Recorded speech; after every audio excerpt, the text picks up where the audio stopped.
Salve galera, passando aqui rápido para deixar um recadinho a respeito da nossa loja. É uma loja de capa de celulares personalizadas, as melhores capas de celulares do universo gangster estão aqui e você que gosta desse tipo de conteúdo já dá um pulo no site para conhecer todas as nossas diversas capas que temos. A gente atende diversos modelos de celulares e também temos um preço único de R$ 39,90, então não perca tempo e já garanta a sua capa personalizada. Enviamos para todo o Brasil, então já garanta a sua. Saudações, família! Sejam todos muito bem-vindos, hermanos e hermanas. No coração da selva de concreto de Nova York, um homem emergia das sombras com uma ambição insaciável e uma sede de poder implacável. Carmine Galante, o temido Cigar, se destacou no submundo mafioso, deixando um rastro de caos e temor por onde passava. Com olhos penetrantes e uma aura de perigo, ele subiu rapidamente nas fileiras da máfia estadunidense, almejando o título supremo de chefe dos chefes. Orquestrava roubos e eliminava rivais sem piedade, ele se consolidava como uma das figuras mais temidas da máfia. Seu reinado de loucuras era marcado por uma voracidade implacável e uma ambição desmedida que não conhecia limites. Mas a ascensão meteórica de Galante não passou despercebida. Seus planos de dominar o contrabando e assumir o controle absoluto da máfia nova-iorquina o colocaram em rota de colisão com outros poderosos chefes do submundo. E, enquanto ele parecia ter a vantagem, forças ocultas se moviam nas sombras, conspirando para pôr fim ao seu reinado. Neste vídeo, vamos mergulhar na história sombria de Galante. Vamos desvendar os segredos de sua ascensão ao poder, os conflitos ferozes com a família Gambino, e como sua ambição desenfreada o levou a uma queda insana e voraz. Prepare-se para conhecer os detalhes chocantes de uma das figuras mais infames da máfia estadunidense e o legado de medo que ele deixou nas ruas de Nova York. Mas antes do vídeo começar, se inscreva, deixe seu like e ative o sino para ficar por dentro de todos os nossos lançamentos. Eu tô deixando meu Pix junto com o link da loja e do Apoia-se nos comentários fixados. Considerem apoiar o canal, a ajuda de vocês é muito importante. Agora vamos à história de Galante. Bora pro vídeo!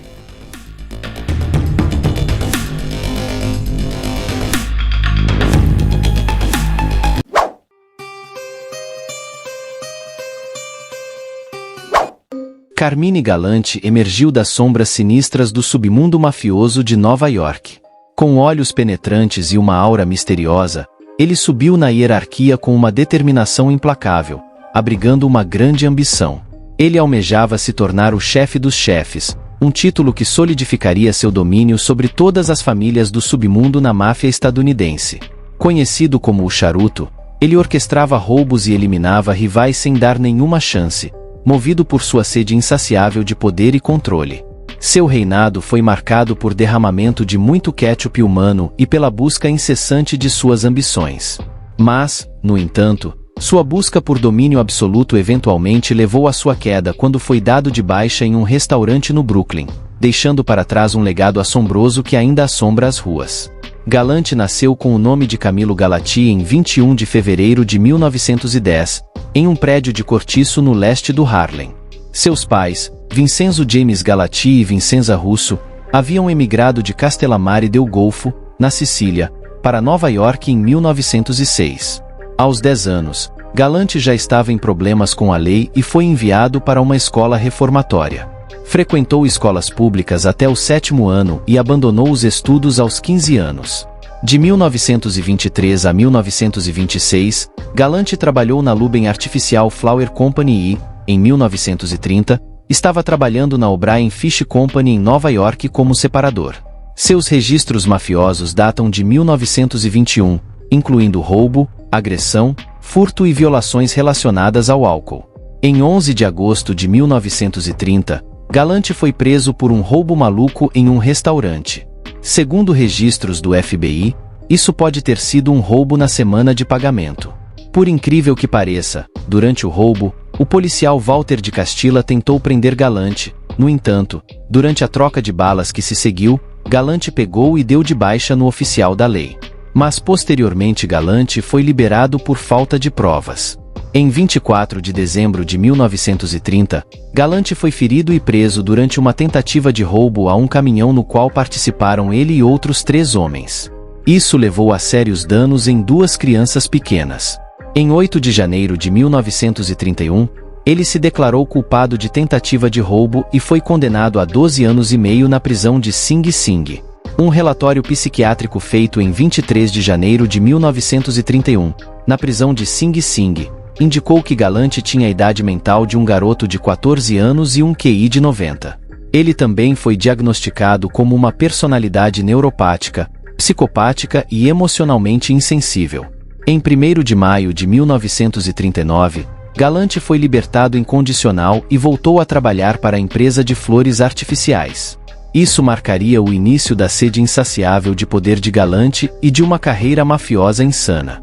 Na década de 1940, sabe-se que Galante estava trabalhando e realizando as quedas para a família mafiosa genovese, anteriormente conhecida como a família mafiosa Luciano, e nessa época, Galante já tinha a reputação de ser voraz e instável, e todos tinham medo dele, estivesse ele na prisão ou nas ruas.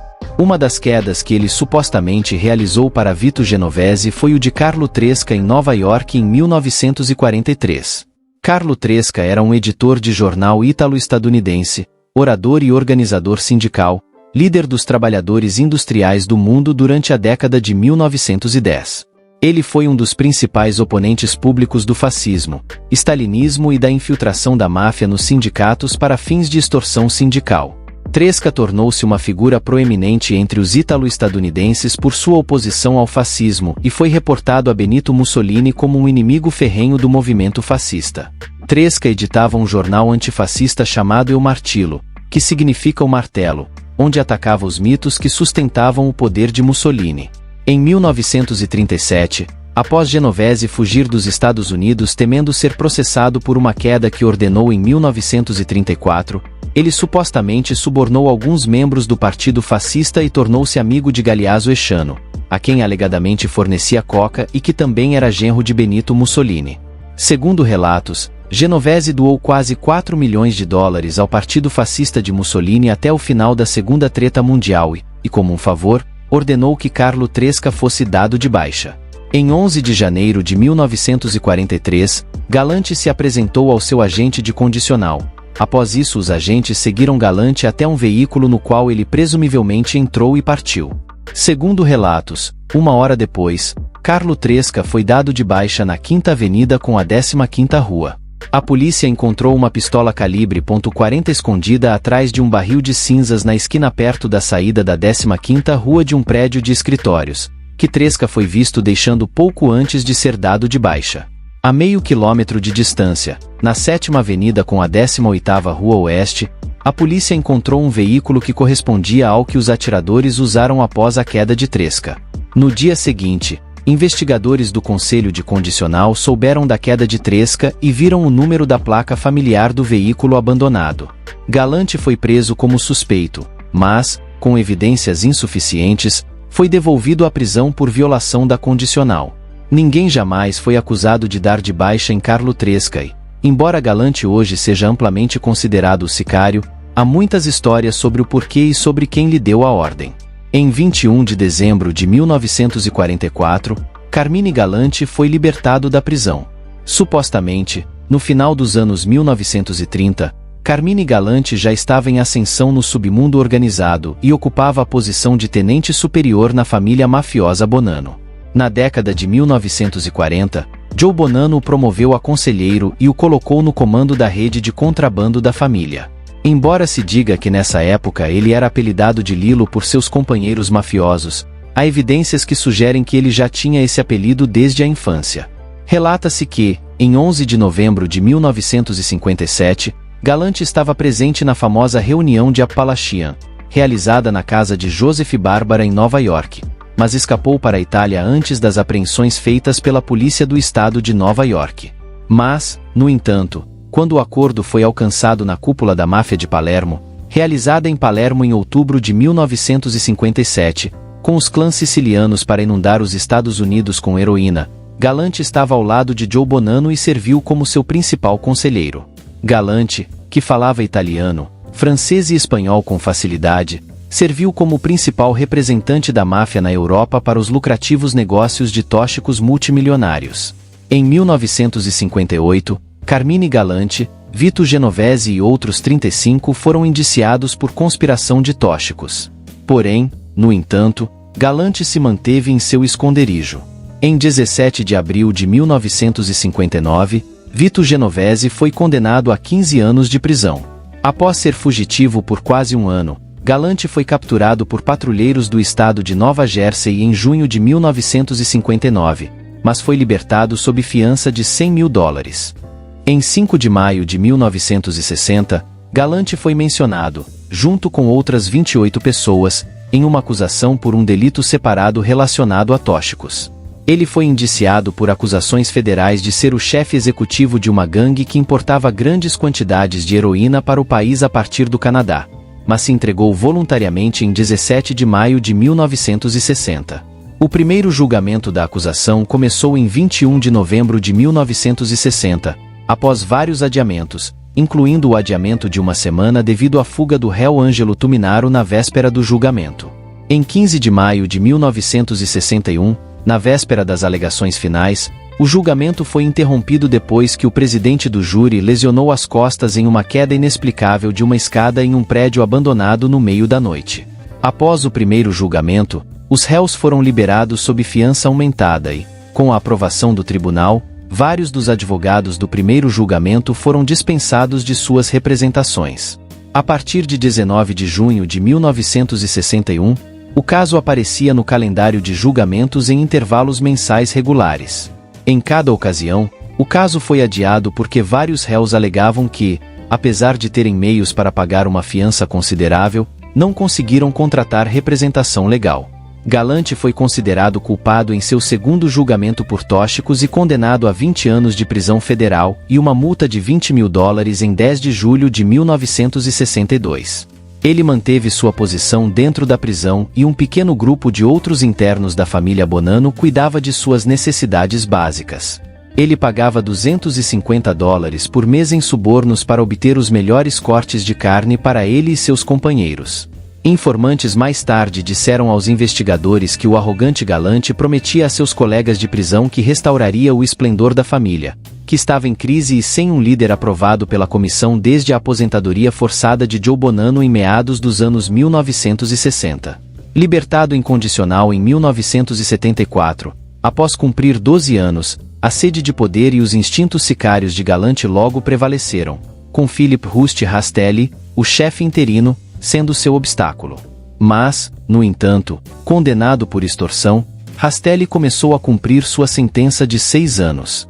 Como ex-conselheiro e virtual subchefe de Joe Bonanno, Galante se considerava o herdeiro legítimo do trono. Galante, recusando-se a reconhecer Rastelli como chefe, fez 2 grandes movimentos para obter fundos e reforçar sua presença. Ele aumentou seu fluxo de caixa intensificando os negócios de heroína com exportadores sicilianos. Enquanto estava em liberdade condicional, Galante fingia ser um empresário legítimo e até abriu uma lavanderia em Little Italy. A tentativa aberta de Galante de dominar o negócio de tóxicos da máfia preocupou os padrinhos governantes de Nova York, que o proclamaram persona non grata, ou como se diria, uma pessoa indesejada. Ele começou a usar sicilianos para seus trabalhos e 2 deles, na casa dos 20 anos, que se destacavam e que ele frequentemente usava como seus guarda-costas pessoais, eram Baldassari Amato e Cesare Bonaventura. Durante o início de 1977, Galante era considerado um dos principais líderes da máfia em Nova York.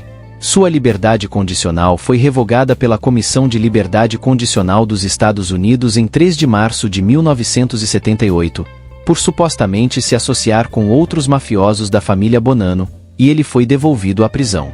Em 27 de fevereiro de 1979, no entanto, um juiz decidiu que o governo havia revogado erroneamente a condicional de Galante e ordenou sua libertação imediata. Em 1979, a vigilância policial começou a notar o fluxo constante de visitantes a Philip Rastelli na penitenciária federal em Lewisburg, um distrito na Pensilvânia. Os nomes de vários visitantes de Rastelli foram vazados para repórteres, incluindo importantes membros da família mafiosa Bonanno, como Steve Biff Canone, Philip Giacone e um soldado que não era muito conhecido pela mídia na época. Esse soldado era Joseph Messino, que era considerado um dos emissários de Rastelli enquanto ele cumpria sua pena. Embora Galante parecesse ter a vantagem na família e no público, Philip Rastelli tinha fontes de força e recursos que até mesmo Galante desconhecia.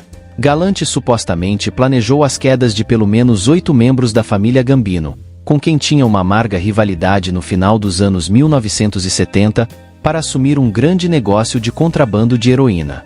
Com a queda de Carlo Gambino em 1976, Galante tinha os olhos postos no título de chefe dos chefes, e a mensagem que enviou às outras famílias mafiosas foi: "Quem entre vocês vai se levantar contra mim?"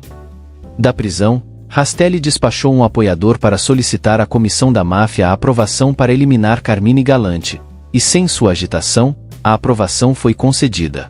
Relatórios através da rede clandestina também indicaram que uma reunião foi realizada em Boca Raton, FL, para discutir o que deveria ser feito sobre Galante. Em 12 de julho de 1979, Galante foi deixado no restaurante italiano Joe and Mary's American Restaurant, na 205 Knickerbocker Ave, em Bushwick, Brooklyn. Logo, Baldo Amato e Cesare Bonventre, acompanhados por Leonardo Coppola, juntaram-se a Galante e Giuseppe Turano, o proprietário do restaurante e primo de Galante.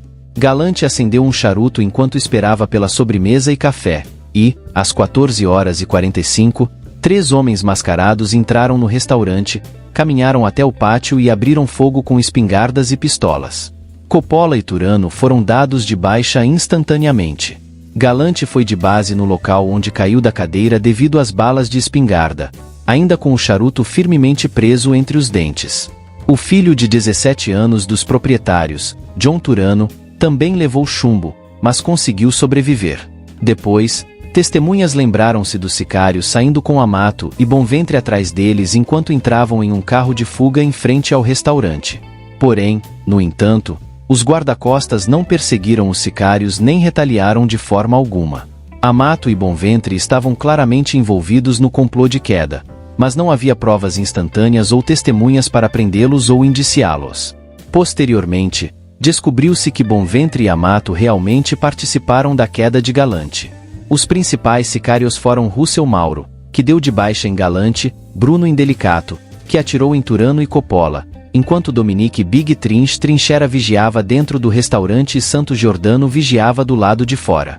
Joseph Massino, Sonny Red Indelicato e Phil Lac Giacone estavam do lado de fora, no carro de apoio.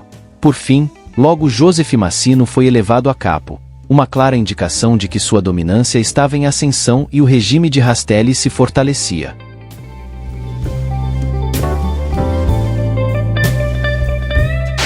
Sejam todos muito bem-vindos, hermanos e hermanas. Vocês sabiam que Miami, a cidade das praias deslumbrantes e do sol eterno, esconde um segredo sombrio? Um segredo que movimenta bilhões de dólares e desafia a lei a cada esquina. Hoje, vamos mergulhar nas profundezas do submundo que assola essa metrópole vibrante. Vamos revelar os bastidores da invasão do contrabando em Miami. Desde a lei seca e a proibição do álcool, até o ouro branco. Como essas organizações operavam? Quem foram os principais responsáveis por essa onda de ilegalidade? Preparem-se para descobrirem as técnicas engenhosas usadas pelos contrabandistas, as rotas secretas e os esquemas mais ousados. Vamos revelar todas as disputas, perseguições, operações de inteligência e a luta incessante das autoridades para tentar manter a ordem. Embarque nessa jornada investigativa e descubra como Miami se tornou um epicentro do contrabando de pó. Desde as organizações internacionais até os pequenos gangsters locais, toda essa treta será contada. Não se esqueçam de deixar seu like, se inscrever no canal e ativar as notificações para não perder nenhum detalhe dessa história impressionante. Eu tô deixando meu Pix junto com o link da loja e do Apoia-se nos comentários fixados. Considerem apoiar o canal, a ajuda de vocês é de extrema importância. Agora você está pronto para a verdade sobre a invasão do contrabando em Miami? Então, não saia daí, porque o que vem a seguir vai te surpreender. Bora pro vídeo?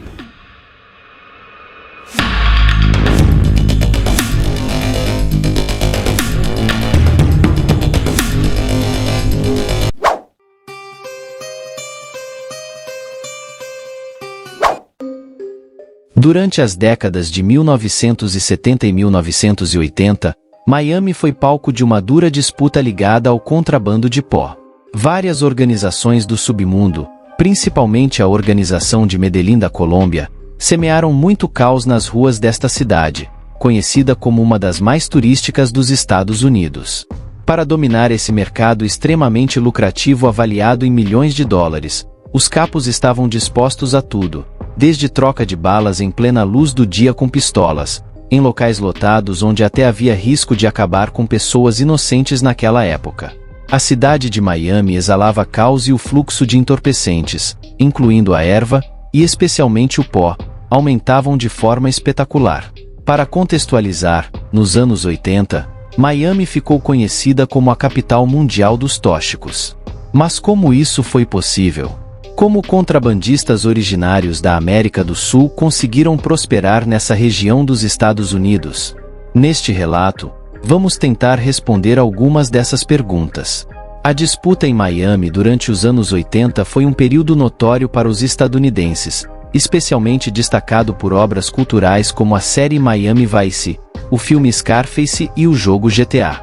Devido à sua localização geográfica, a Flórida, especialmente o sul da Flórida, sempre foi atraente em vários aspectos. Entre o Golfo do México, o Oceano Atlântico e o Estreito da Flórida, ao longo do tempo, esse estado se tornou um local estratégico, seja para o turismo, a agricultura, o comércio ou o litoral mais longo dos Estados Unidos. Sempre foi uma porta aberta para contrabandistas, que viam ali o centro perfeito para seus negócios ilegais. O fenômeno em questão remonta à época dos piratas e corsários. Porém, neste vídeo vamos limitar nosso olhar histórico ao século XX, começando pelos anos 20, durante os Anos Loucos. Mais precisamente em 17 de janeiro de 1920, uma nova emenda entrou em vigor nos Estados Unidos, mais conhecida como Lei Seca. Seu objetivo era proibir qualquer forma de fabricação, venda e consumo de álcool para combater os problemas relacionados ao alcoolismo no país. Por mais de 10 anos, os estadunidenses foram assim obrigados a destruir todas as bebidas alcoólicas. Naturalmente, alguns desafiaram a regra e um estado particular liderava nesse aspecto, a Flórida. O álcool era tão abundante que a região se tornava um verdadeiro paraíso para contrabandistas, que ficaram conhecidos como butlers durante a era da proibição. Além do contrabando de álcool, a Flórida também era conhecida por jogos de azar, garotas da noite, caos, corrupção das elites governantes e desrespeito geral. Um dos mafiosos mais famosos da história em Miami no final do século XX é, aliás, a ilustração perfeita desse contexto. Mesmo com a lei seca, naquele auge da proibição, eram muitos os bares clandestinos que celebravam o vício da produção, transporte e venda de álcool. Nessa época, os contrabandistas de Nova York não hesitavam em exibir orgulhosamente suas conquistas. Miami era praticamente considerada o Velho Oeste, um lugar onde uma quantidade significativa de rum podia circular ilicitamente sem problemas, e isso gerava muitas disputas que ocorreriam regularmente entre a polícia, as gangues e alguns contrabandistas rivais. Há uma passagem que resume muito bem a situação dessa época. Em abril de 1932, 5 agentes da Lei Seca tentaram realizar uma operação em um restaurante em Miami Beach, um local que atendia diversos mafiosos. Ao chegarem lá, a resistência era tão intensa que eles foram obrigados a se protegerem dentro do estabelecimento e pedir ajuda. Os clientes do restaurante, por sua vez, estavam do lado de fora, furando os pneus dos carros. A proibição, portanto, tornou-se o período mais prolongado de anarquia e devassidão na história da Flórida. Na verdade, nenhum estado estadunidense a ignorou tanto quanto a Flórida, uma marca distintiva que previa as futuras disputas contra o comércio de substâncias ilegais. Mais tarde, em 1933, após 14 anos de proibição, o álcool foi novamente liberado nos Estados Unidos. Neste momento, Al Capone estava na prisão e seu império no submundo não era mais tão poderoso quanto antes. Mas, no entanto, sua influência no mercado local de contrabando de álcool desde sua chegada a Miami Beach em 1928 foi notável. Ao se estabelecer lá, Scarface realmente mudou a maneira como o mundo mafioso via a Flórida, permitindo que outros mafiosos seguissem o mesmo caminho. Um deles foi Meyer Lansky, uma das figuras do submundo organizado estadunidense, associado entre outros, a Charles Luciano, desempenhando um papel crucial no desenvolvimento do Sindicato do Submundo, a máfia das máfias na época. Seu campo de atuação era o jogo e Lansky possuía vários cassinos, por exemplo, em Los Angeles, nas Bahamas, em Cuba e na Flórida. Ele chegou ao sul da Flórida durante o boom do jogo nos anos 30. Naquela região os negócios eram muito prósperos para o mafioso, até o momento em que se tornou muito arriscado continuar devido à vigilância intensificada do governo neste estado. Eventualmente isso o forçou a diversificar seus negócios com sua gangue. Ele se voltou para corridas de cavalos e apostas esportivas, sempre no estado da Flórida. Depois, atravessou o Golfo do México no final dos anos 40, e de lá foi para Cuba. Sim, foi calorosamente recebido por Fulgêncio Batista, o presidente cubano da época. Posteriormente, outros chefes mafiosos do norte dos Estados Unidos partiram para a Flórida para conduzir seus negócios e aproveitar o clima tropical da região. Essa tendência continuou nos anos 50, 60 e 70, período em que a base ítalo-estadunidense estava em seu auge, incluindo membros das 5 famílias mafiosas de Nova York. É importante notar que nos anos 70, Nova York era conhecida como a cidade mais insana dos Estados Unidos. As 5 grandes famílias, Bonanno, Colombo, Gambino, Genovese e Lucchese eventualmente instigavam o terror na cidade na época. Felizmente, elas foram desmanteladas uma década depois e Nova York conseguiu recuperar sua tranquilidade. O mesmo não pode ser dito de outras cidades, como Miami, onde uma terrível disputa entre capos estava em curso. Antes de se tornar um cenário de violência sem precedentes nos anos 80, Miami era um lugar muito tranquilo e agradável de se viver. Antes dos anos 70, quando o contrabando de entorpecentes começou, a cidade era relativamente pobre. Os arranha-céus que hoje embelezam Miami ainda não existiam e o centro da cidade estava longe de ser dinâmico. Na verdade, o local era habitado principalmente por pessoas idosas. Porém, no entanto, em 1975, um evento iria mudar tudo. Nessa época, vários exilados cubanos viviam em Miami e arredores, devido à tomada de poder devido ao Castro e à tentativa fracassada na Baía dos Porcos nos anos 60. A maioria deles estava envolvida na indústria da pesca e ganhava muito bem a vida. Mas em 1975, um incidente mudou completamente a situação. Nesta data, as autoridades das Bahamas proibiram os pescadores cubanos de pescar lagostas em suas águas. Os pescadores, cubanos que dependiam principalmente desse curso para viver, de repente se viram desempregados para atender às suas necessidades. Muitos deles se voltaram para o contrabando de erva, marcando o início dos problemas relacionados aos entorpecentes com seus barcos de pesca. Alguns dos refugiados cubanos desempenharam o papel de intermediários no transporte de erva para os Estados Unidos.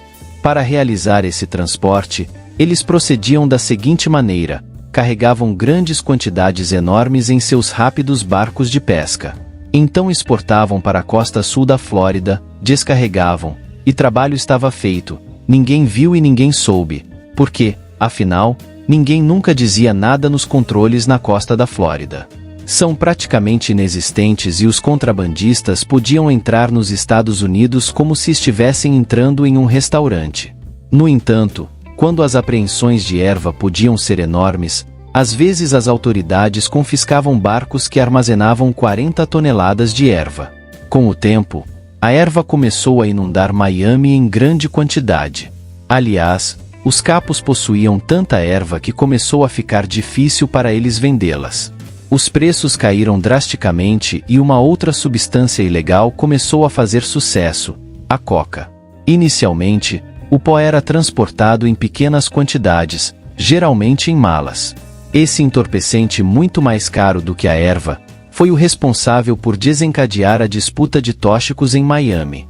Estamos nos anos 70, e as autoridades locais precisam lidar com 2 tipos de contrabando: de erva que muitas vezes conseguiam apreender em grandes quantidades e pó. Mais difícil de rastrear, a coca vinha principalmente da Colômbia, mas especificamente de Medellín, onde várias organizações estavam estabelecidas lá, incluindo, é claro, Dom Pablo. Mas também Fábio Ochoa Restrepo, que até então era considerado um grande capo de capos da época.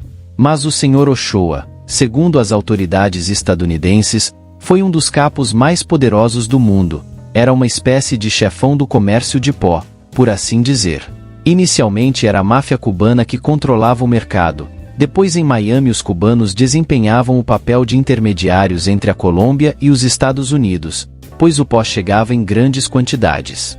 Eles mantinham contato com a organização de Medellín e contrabandeavam o pó para solo estadunidense. Alguns desses capos cubanos eram bem conhecidos, como a grande dupla Willy Falcão e Sal Magluta. Eles eram contrabandistas, responsáveis por um comércio de cerca de 2 bilhões de dólares em pó colombiano. Mas os colombianos não eram apenas produtores do entorpecente que mudaria a cara de Miami nos anos 80. Muitos deles, assim como os cubanos, estavam envolvidos na distribuição, e foi assim que perceberam que estavam entregando uma grande parte de seus lucros a pessoas que não eram realmente necessárias. Essas pessoas eram, evidentemente, os cubanos que foram posteriormente substituídos. Essa consciência permitiu, portanto, que os capos colombianos emergissem em Miami no final dos anos 70. Um dos mais influentes entre eles na época era Rafael Cardona Salazar, apelidado de Rafa, e seu amigo e parceiro Max Mermeusten, um capo de origem estadunidense. Ambos contrabandeavam entorpecentes em Miami para os capos colombianos. Rafael era considerado um membro-chave da organização de Medellín. Ao longo de sua carreira como contrabandista, ou seja, nas décadas de 70 e 80, ele teria sido responsável pelo refinamento e envio da maioria do pó consumido nos Estados Unidos. Cada quilo de pó que chegava ao território estadunidense era controlado por Rafa. Max trabalhava para ele. Os dois eram, como mencionado, muito bons amigos e juntos colaboraram com os capos da Colômbia com o objetivo de transportar grandes quantidades de pó para os Estados Unidos. Entre seus parceiros de negócios estavam, é claro, Pablo, os irmãos Ochoa, Gonzalo Rodrigues Gacha e Carlos Leder. A partir desse ponto, a coca não era mais transportada em simples malas, mas chegava seja por avião ou por barco. À medida que as quantidades aumentavam, as autoridades estadunidenses ficavam sobrecarregadas no início da operação. Os pacotes de pó continham apenas 1 ou 2 quilogramas. Logo, eles rapidamente subiram para 1 tonelada, chegando até a 10 toneladas de uma vez. A coca de Medellín chegava a Miami contrabandeada, para depois se espalhar por todo o leste dos Estados Unidos. A partir daí, milhões de estadunidenses começaram a consumir esse pó. A coca estava na moda e a demanda se mostrava ser insaciável. No final dos anos 70, cerca de 5 milhões de pessoas cheiravam, injetavam ou fumavam coca todo mês.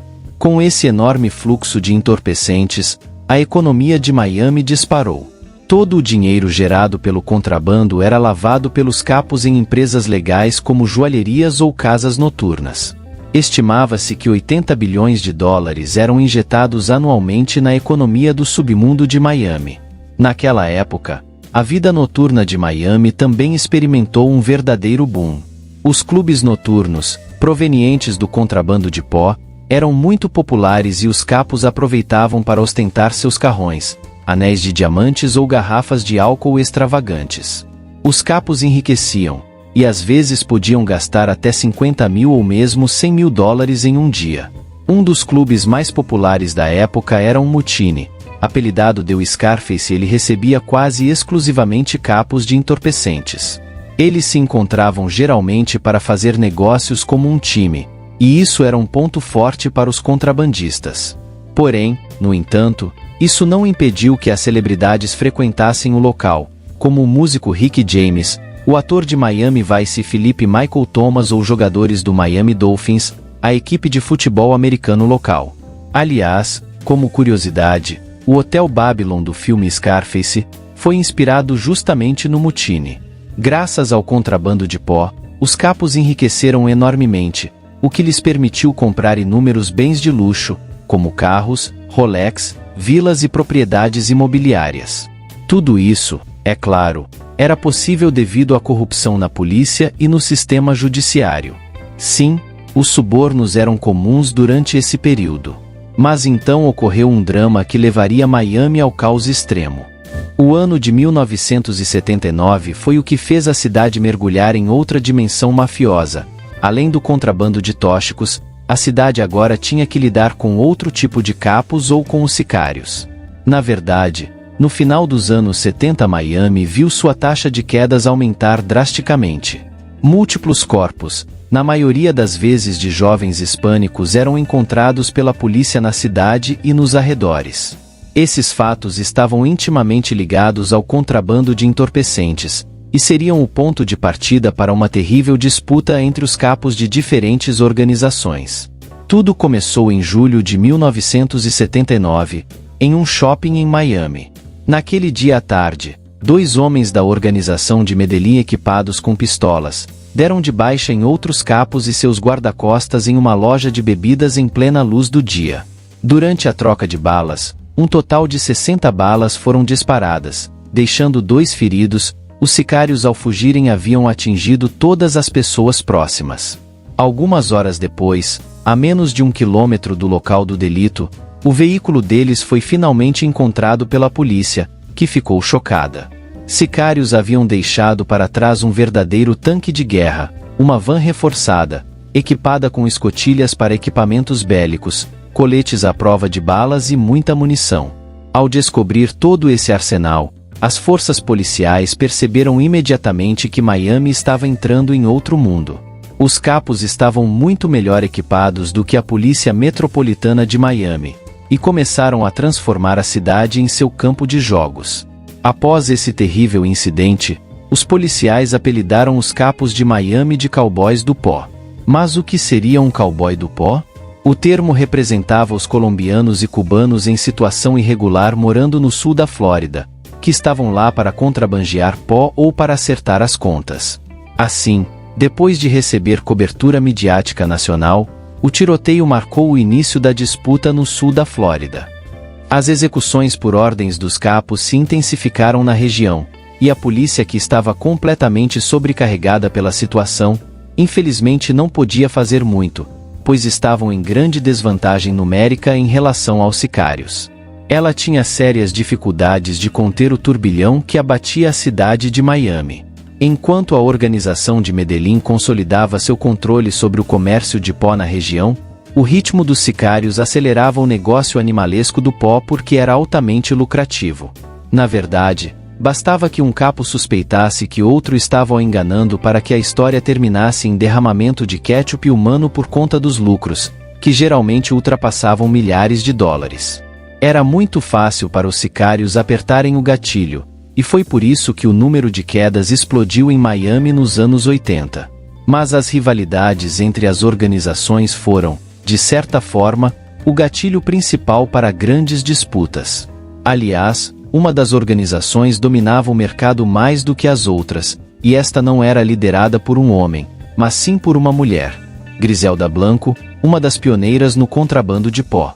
Nascida e criada nas favelas de Medellín, ela começou sua carreira no submundo como raptora e batedora de carteiras, antes de se envolver no contrabando e ascender ao topo do submundo. Ela foi uma das principais líderes do contrabando de Miami nos anos 80. Blanco trabalhava em estreita colaboração com a organização de Medellín para transportar ilegalmente o pó branco para os Estados Unidos. E graças a ela, uma quantidade impressionante de pó circulou no solo estadunidense, permitindo, entre outras coisas, que Dom Pablo expandisse seu império para os Estados Unidos. Griselda Blanco foi, portanto, a principal arquiteta do comércio. Depois, entre a América do Sul e Miami, sua chegada à Flórida foi o catalisador. A mulher, apelidada de Madrinha do Pó, foi responsável por mais de 250 baixas. Sim, para Blanco, o dinheiro era mais importante do que a lealdade, ou que qualquer outra coisa. Ela não tinha escrúpulos em ordenar quedas para consolidar seu domínio sobre Miami. Blanco era uma psicopata, capaz de acabar tanto com o associado quanto com o seu marido. O primeiro incidente que ela esteve envolvida ocorreu em julho de 1979, e muitos outros se seguiram. Muitas dessas baixas consistiam em tiroteios em locais lotados durante o dia. Ninguém estava a salvo das balas que voavam durante esses acertos de contas. Até mesmo jovens estavam no meio. Na verdade, na época, Griselda Blanco inventou um novo tipo de execução, os sicários em uma moto, um estilo de golpe que envolvia passar pelos alvos, disparar contra eles e fugir de moto em alta velocidade para evitar o tráfego. Para a polícia, a situação se tornava a cada dia extremamente complicada. Além disso, os sicários usavam um número incalculável de identidades falsas e pseudonimos, tornando a tarefa mais difícil, especialmente para identificar os responsáveis pelas quedas. Às vezes, os inspetores de polícia nem mesmo podiam identificar as baixas, já que a maioria delas não tinha nem documentos. Essa época foi a do fluxo de imigrantes mais espetacular da história estadunidense, e trouxe milhares de cubanos para as costas da Flórida. Em 1980, Fidel Castro decidiu se livrar dos indesejáveis de seu país, contra-revolucionários, mafiosos, sicários e todos os tipos de pessoas que não agradassem Fidel. A partir desse ponto, muitos prisioneiros cubanos se encontraram livres nas ruas de Miami. Além dos capos, a cidade teve que lidar com um novo problema: a chegada dos homens mais impiedosos de Cuba. Sim, a situação só piorava, e após 1980 a taxa de homicídio em Miami dobrou e a taxa de delitos aumentou em 89%. A cidade registrou mais de 560 quedas, e acabou ficando conhecida como a capital nacional das quedas. À medida que o tempo passava, os corpos se acumulavam aos montes. As autoridades sobrecarregadas foram obrigadas a alugar caminhões refrigerados para armazenar o excesso de corpos. Para muitos, a situação se tornou insustentável. Primeiro para a polícia que, completamente sobrecarregada pelos eventos, além de estar pouco equipada, ela não possuía armas pesadas, ao contrário dos capos. Faltava crucialmente recursos financeiros para contra-atacar, e os civis, infelizmente, estavam sofrendo os danos colaterais desses acertos de contas entre os capos, ou seja, afetava toda a Flórida. Alguns habitantes de Miami começaram a se equipar e a retaliar. Então chegou um momento em que os civis estavam acabando com as pessoas tanto quanto a polícia. O mundo estava de cabeça para baixo. A simples ideia de circular pelas ruas de Miami tornou-se perigosa, e ninguém parecia ter a solução para enfrentar essa praga até o dia que o governo começou a se envolver.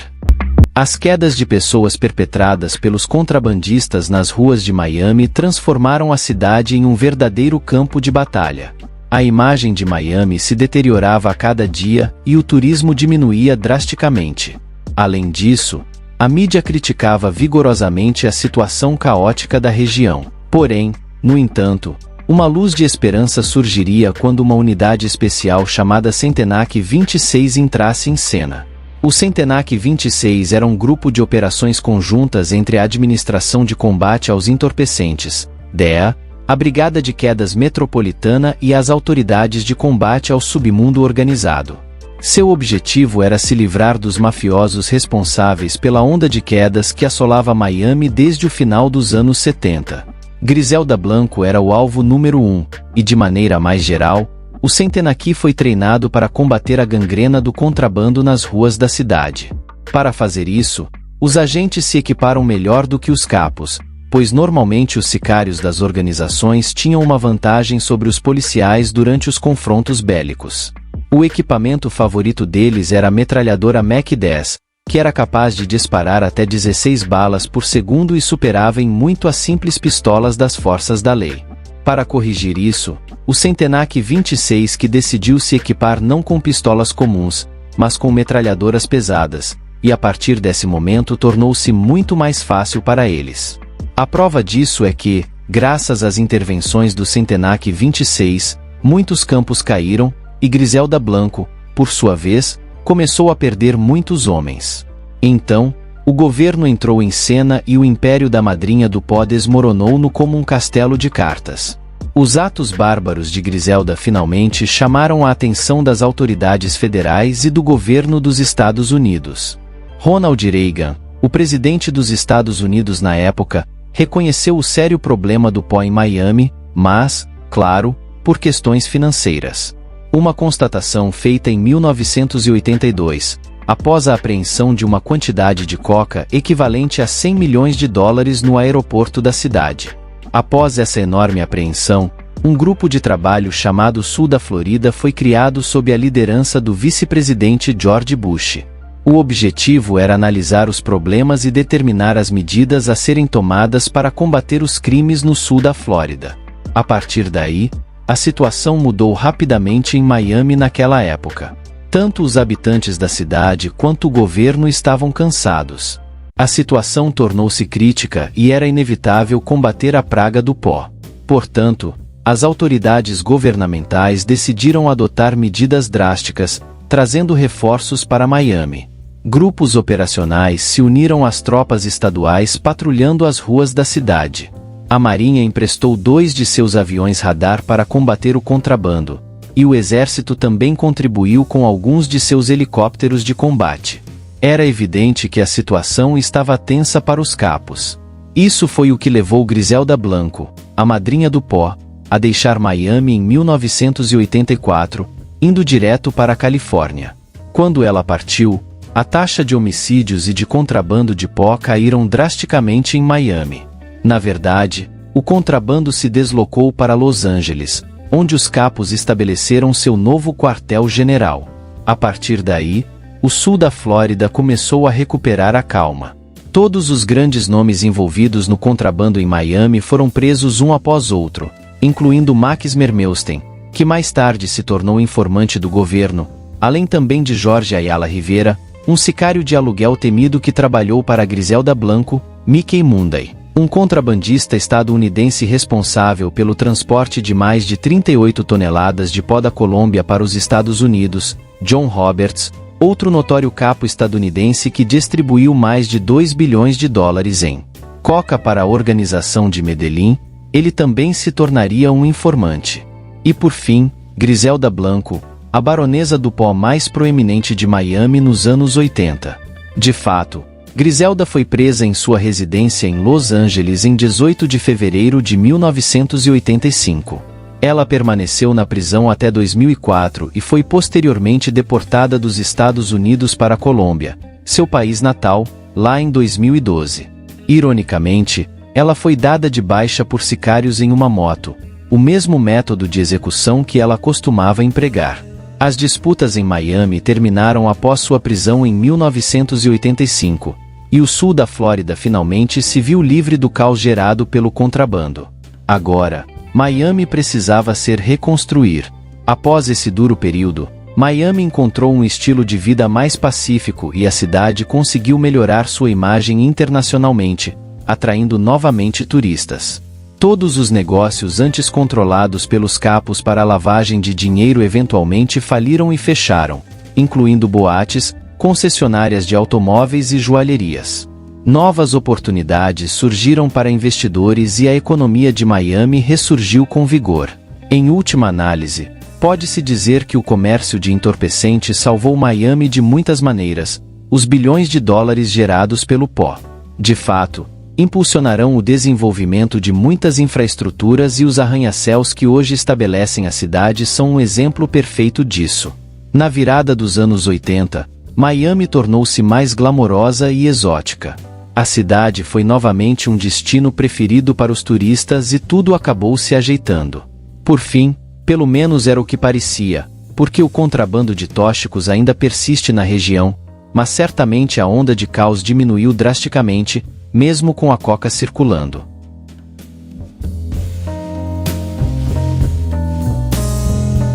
Hoje, vamos desvendar a história fascinante da Yakuza, a organização do submundo mais notória e influente do Japão.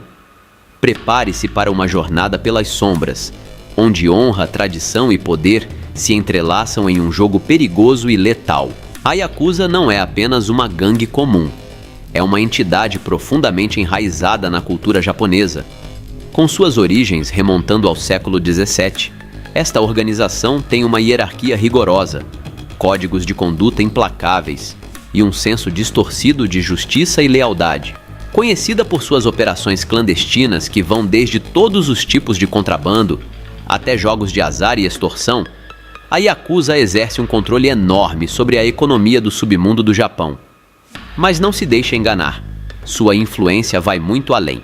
Ironicamente, a Yakuza também se apresenta como uma espécie de protetora da comunidade, oferecendo ajuda em momentos de crise e mantendo a ordem nas ruas. Essa dualidade complexa e contraditória faz da Yakuza um fenômeno único e intrigante. Mas antes do vídeo, deixe seu like, se inscreva e ative o sino para ficar por dentro de todas as novidades do canal. Eu tô deixando meu Pix junto com o link da loja e do Apoia-se nos comentários fixados. Considerem apoiar o canal, a ajuda de vocês é de extrema importância. Agora, vamos explorar as origens, a estrutura e os rituais da Yakuza, desvendar suas operações secretas e entender como ela continua a influenciar a sociedade japonesa moderna. Bora pro vídeo!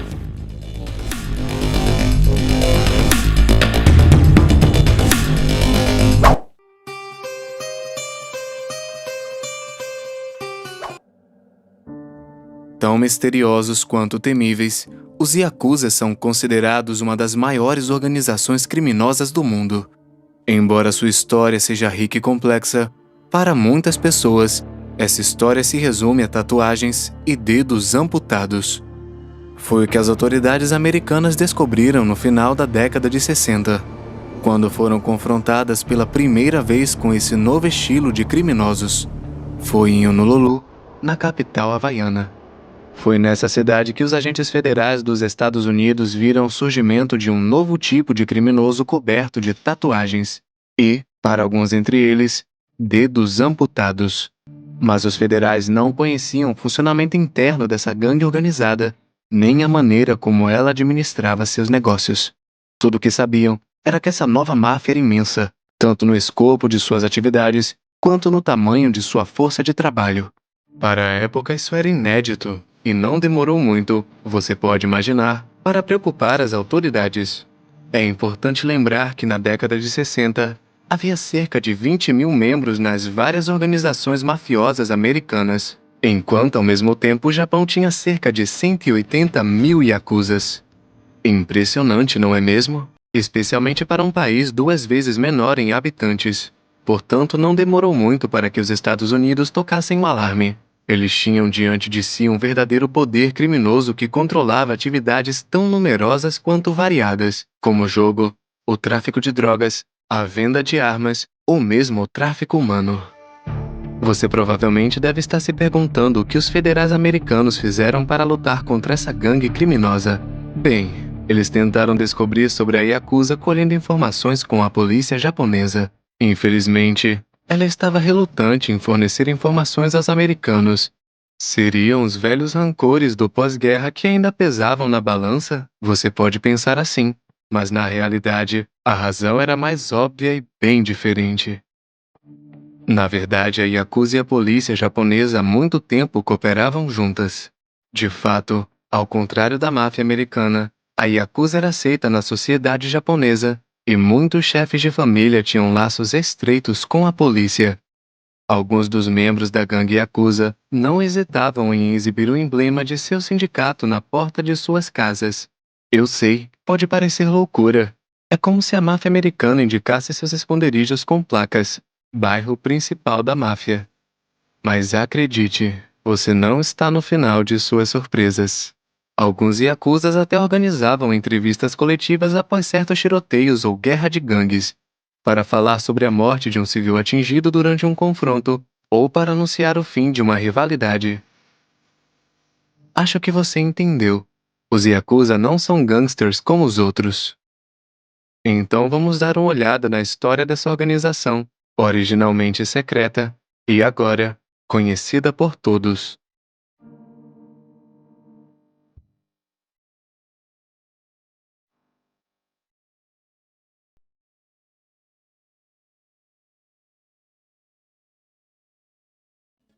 A origem dos Yakuzas é bastante incerta. Não existe um consenso histórico a respeito desse assunto. O que existe, na verdade, são 4 teorias sobre o nascimento dos Yakuzas. Para isso, é preciso retornar ao fim do Japão feudal, entre os séculos 17 e 19. A primeira é a teoria dos Kabuki-mono, termo que pode ser traduzido como os insanos em português. A origem do Kabuki-mono é bastante misteriosa.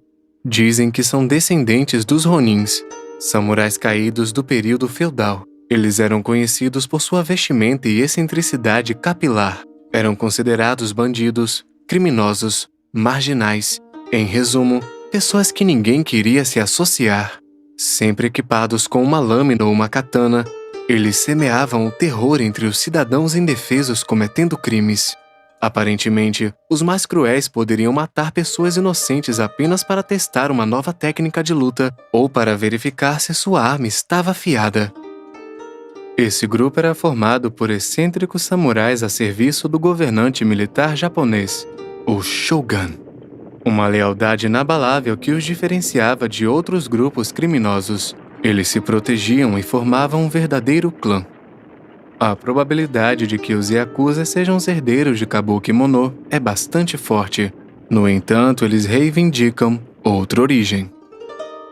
De fato, a maioria dos Yakuza se considera Makiako, ou servos da cidade, sua segunda origem potencial. Se você prestar atenção na fala dos Yakuzas, perceberá que eles geralmente se descrevem como inimigos dos Kabuki-mono, esses sanguinários que nos tempos feudais extorquiam, roubavam e matavam pessoas honestas. Ao afirmarem serem Makiako, eles se consideram os defensores dos oprimidos e protetores das pessoas. Só que uma ligação direta entre a Yakuza e os Makiako é, digamos que difícil de estabelecer. Existem então duas outras hipóteses que podem explicar o surgimento da Yakuza: a origem Bakuto e a origem Tekiya. Comecemos pelo Bakuto, jogadores itinerantes que organizavam festas de jogo nos bares clandestinos do Japão feudal. Alguns afirmavam que a origem da palavra Yakuza vem deste grupo de indivíduos. Foi entre os séculos 17 e 19 que os Bakuto começaram a usar esta palavra. O termo é utilizado para a pior pontuação que você pode obter no jogo de cartas japonês Oichukabo. O princípio desse jogo de cartas é simples. 3 cartas são distribuídas a cada jogador. Ao final de um jogo, os valores das cartas são somados e a soma representa a pontuação do jogador. O objetivo do jogo é chegar o mais próximo possível do número 9. Se você tiver o azar de ter uma combinação cuja soma seja igual a 20, você tem o pior jogo. Essa combinação é obtida tirando-se as cartas 8, 9, 3, pronunciadas respectivamente em japonês Ya, que vem de Yatsu e significa 8, Ku, que significa 9, e Za, uma deformação de San, que significa 3.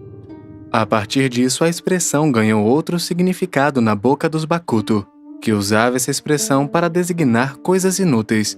Em seguida, foi usado para designar os próprios jogadores e, em particular, os perdedores. Já os Tekiya eram especializados em golpes. Eram comerciantes itinerantes, organizados em uma guilda, que extorquiam moradores e viajantes que tinham uma infelicidade de se aproximar deles um pouco demais. O grupo era conhecido por sua hierarquia estrita, uma hierarquia que, aliás, se assemelha muito à da Yakuza moderna.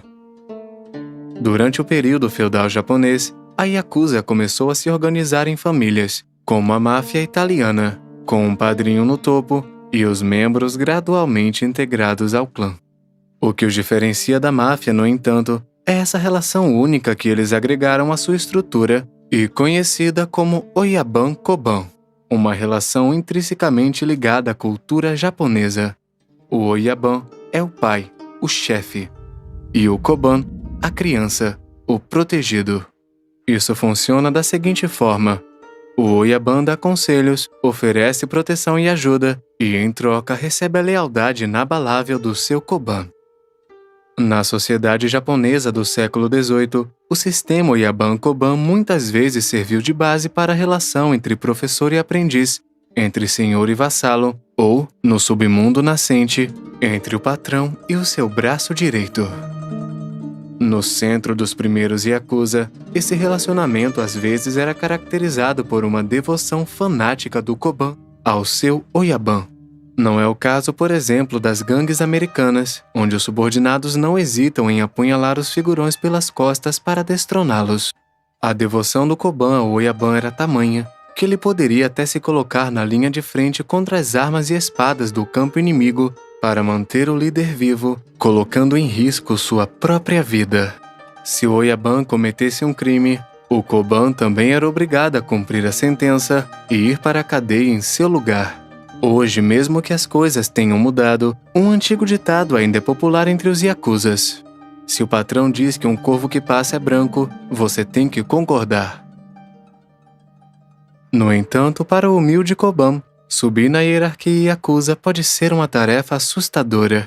Ele recebia tarefas como polir os dados, limpar a casa do Oyaban, dar recados ou até mesmo ser babá.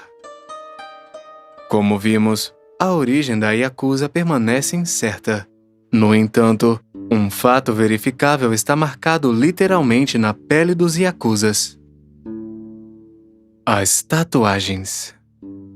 Você provavelmente está se perguntando por que essa prática foi, e ainda é, tão difundida entre os gangsters japoneses. Para responder isso, devemos novamente olhar para sua origem. Na verdade, na época, a tatuagem Yakuza era uma punição usada pelas autoridades japonesas para banir os bandidos. Para cada crime cometido, um anel preto era tatuado no braço do bandido, o que tornava possível distinguir criminosos de pessoas honestas em um piscar de olhos. Existe, no entanto, uma tradição mais nobre de tatuagem.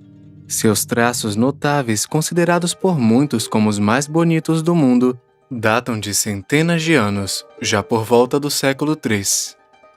Ao longo dos anos, os padrões tornaram-se cada vez mais intricados, misturando uma impressionante variedade de deuses famosos, heróis populares, animais e flores. A partir de então, no final do século XVII, a tatuagem de corpo inteiro tornou-se popular principalmente entre os jogadores, o Bakuto. Na época, o processo de tatuagem era longo e doloroso. A tinta era inserida sob a pele usando ferramentas não motorizadas, como é de se esperar. Uma tatuagem completa nas costas, do pescoço ao cóccix, poderia levar quase 100 horas. Essa complexidade, assim como essa maneira muito dolorosa de tatuar, tornou-se única. Não é à toa que essas tatuagens se tornaram populares entre a Yakuza, que via esses símbolos indeléveis como uma forma de se diferenciar e provar seu pertencimento. A tatuagem também foi percebida como um teste de força, que demonstrava sua coragem, robustez e virilidade. Mas a tatuagem tinha também outro propósito, mais humilde e metafórico. Esta ferida auto-infligida representava um desajuste à sociedade. Era uma maneira visual da Yakuza expressar sua marginalidade. Hoje, muitos Yakuzas usam técnicas de tatuagem mais modernas, embora alguns continuem a tatuar usando o método ancestral, o que lhes confere maior respeito no submundo japonês. Além disso, hoje em dia as tatuagens estão tão intimamente associadas à Yakuza no Japão, que algumas saunas e banhos públicos japoneses, ansiosos por proteger seus clientes, penduram placas indicando "proibido para pessoas tatuadas". Mas se os Yakuza são reconhecidos por suas tatuagens, também são reconhecidos por uma prática muito mais marcante: a amputação dos dedos. Para entender isso, devemos primeiro olhar para a origem das diferentes regras que regem a Yakuza e a cerimônia de iniciação que acompanha a entrada de novos membros na organização. Uma cerimônia oficial entre Oyaban e Koban acontece da seguinte forma: um dia auspicioso é escolhido e todos os membros da organização comparecem. Arroz, peixe e sal são colocados na alcova do santuário shintoísta, em frente ao qual se sentam o Oyaban e o Koban, um de frente para o outro. Os membros que atuam como intermediários servem os peixes e enchem os copos de saquê, que simboliza o vínculo de sangue. Eles então se voltam solenemente para o Koban e o avisam sobre seus futuros deveres. Tendo bebido o cálice do Oyaban e ele do seu, você deve agora ser leal à família e dedicada ao Oyaban. Mesmo que sua esposa e filhos morram de fome, mesmo com o custo de sua vida, seu dever agora é com a família e o Oyaban. Além desse rito de iniciação, o Tekiá e o Bakuto também desenvolveram um conjunto de regras que incluem o respeito ao sigilo e a mais estrita obediência ao sistema Oyaban-Koban. Até hoje, os Yakuzas foram obrigados a respeitar esse código de honra, inspirado no Código de Cavalaria japonês, que diz que cidadãos inocentes não devem ser atacados, não roube a esposa do amigo, não roube do clã, não use drogas, respeite e obedeça o líder do clã, esteja disposto a sacrificar a vida e liberdade pelo líder, não fale com ninguém do clã, não revele os segredos da organização à polícia, não mate civis. E se o Koban tivesse a infelicidade de quebrar uma dessas regras, ele poderia ser severamente punido. A covardia, a desobediência e a divulgação de segredos eram vistos de fato não apenas como atos de traição, mas também como afrontas à honra do clã. Além da morte, a punição mais pesada era a expulsão das fileiras. Quando havia banimento, o Oyaban então notificava os outros clãs que o membro não era mais bem-vindo em seu grupo. Dessa forma, um acordo comum foi alcançado e o pária não poderia mais se juntar a nenhuma outra quadrilha. Quanto aos delitos graves não merecedores de morte ou expulsão, havia o Yubitsumi, costume introduzido pelo Bakuto de cortar cerimonialmente a articulação superior do dedo mínimo. A amputação dos dedos teria o objetivo primordial de enfraquecer a mão da vítima, para que essa não pudesse mais segurar sua espada com firmeza. Essa prática tornou possível tornar o Koban ainda mais dependente da proteção do seu Oyaban. Quando o Koban tinha que ser amputado por arrependimento, a falange cortada era enrolada em um pano fino e solenemente entregue a Oyaban, que a aceitava na maioria das vezes. E quando houvesse recorrência, outra amputação poderia ser realizada no nível da segunda articulação do mesmo dedo ou na articulação superior de outro dedo. O Yubitsumi era geralmente um aviso antes da expulsão final do membro em questão, uma prática que mais tarde se espalhou para a Tekiya e outros grupos. Mas, além desses destaques, o Bakuto e o Tekiya também ficaram conhecidos pela sua relação muito próxima com a polícia. Eles foram de fato os primeiros criminosos japoneses capazes de cooperar com as autoridades, uma cooperação que lhes permitiu consolidar e expandir sua influência. Era então o início de uma corrupção política que se estenderia aos mais altos escalões do governo japonês.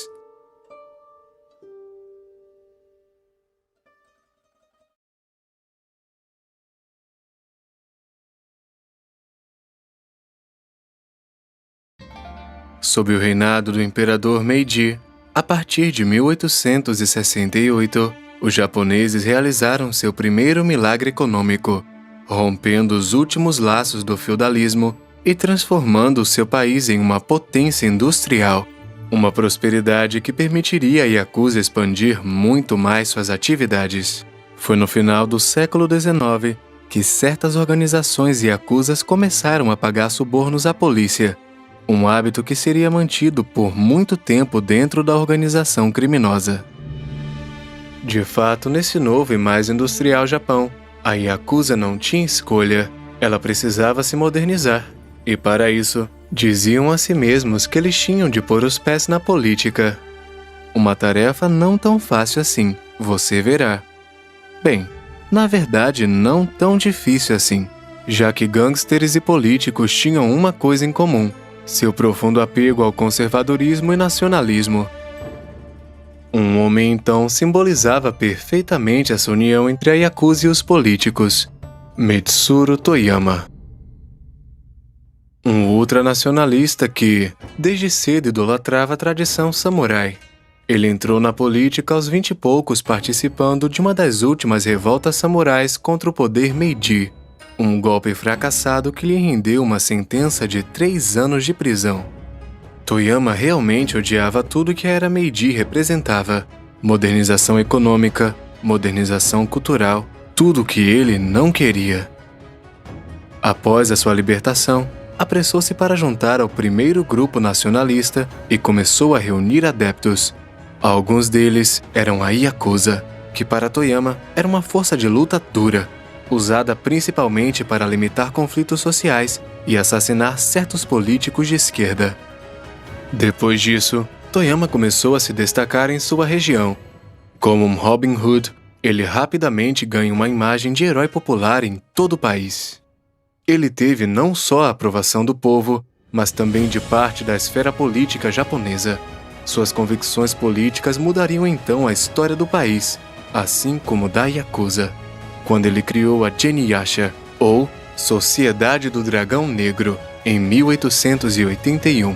Uma federação nacionalista que seria precursora de sociedades secretas e grupos patrióticos, reunindo muitos antigos Tekiya e Bakuto. A partir de então, no final do século XIX, o ultranacionalismo tornou-se um dos componentes da paisagem política japonesa.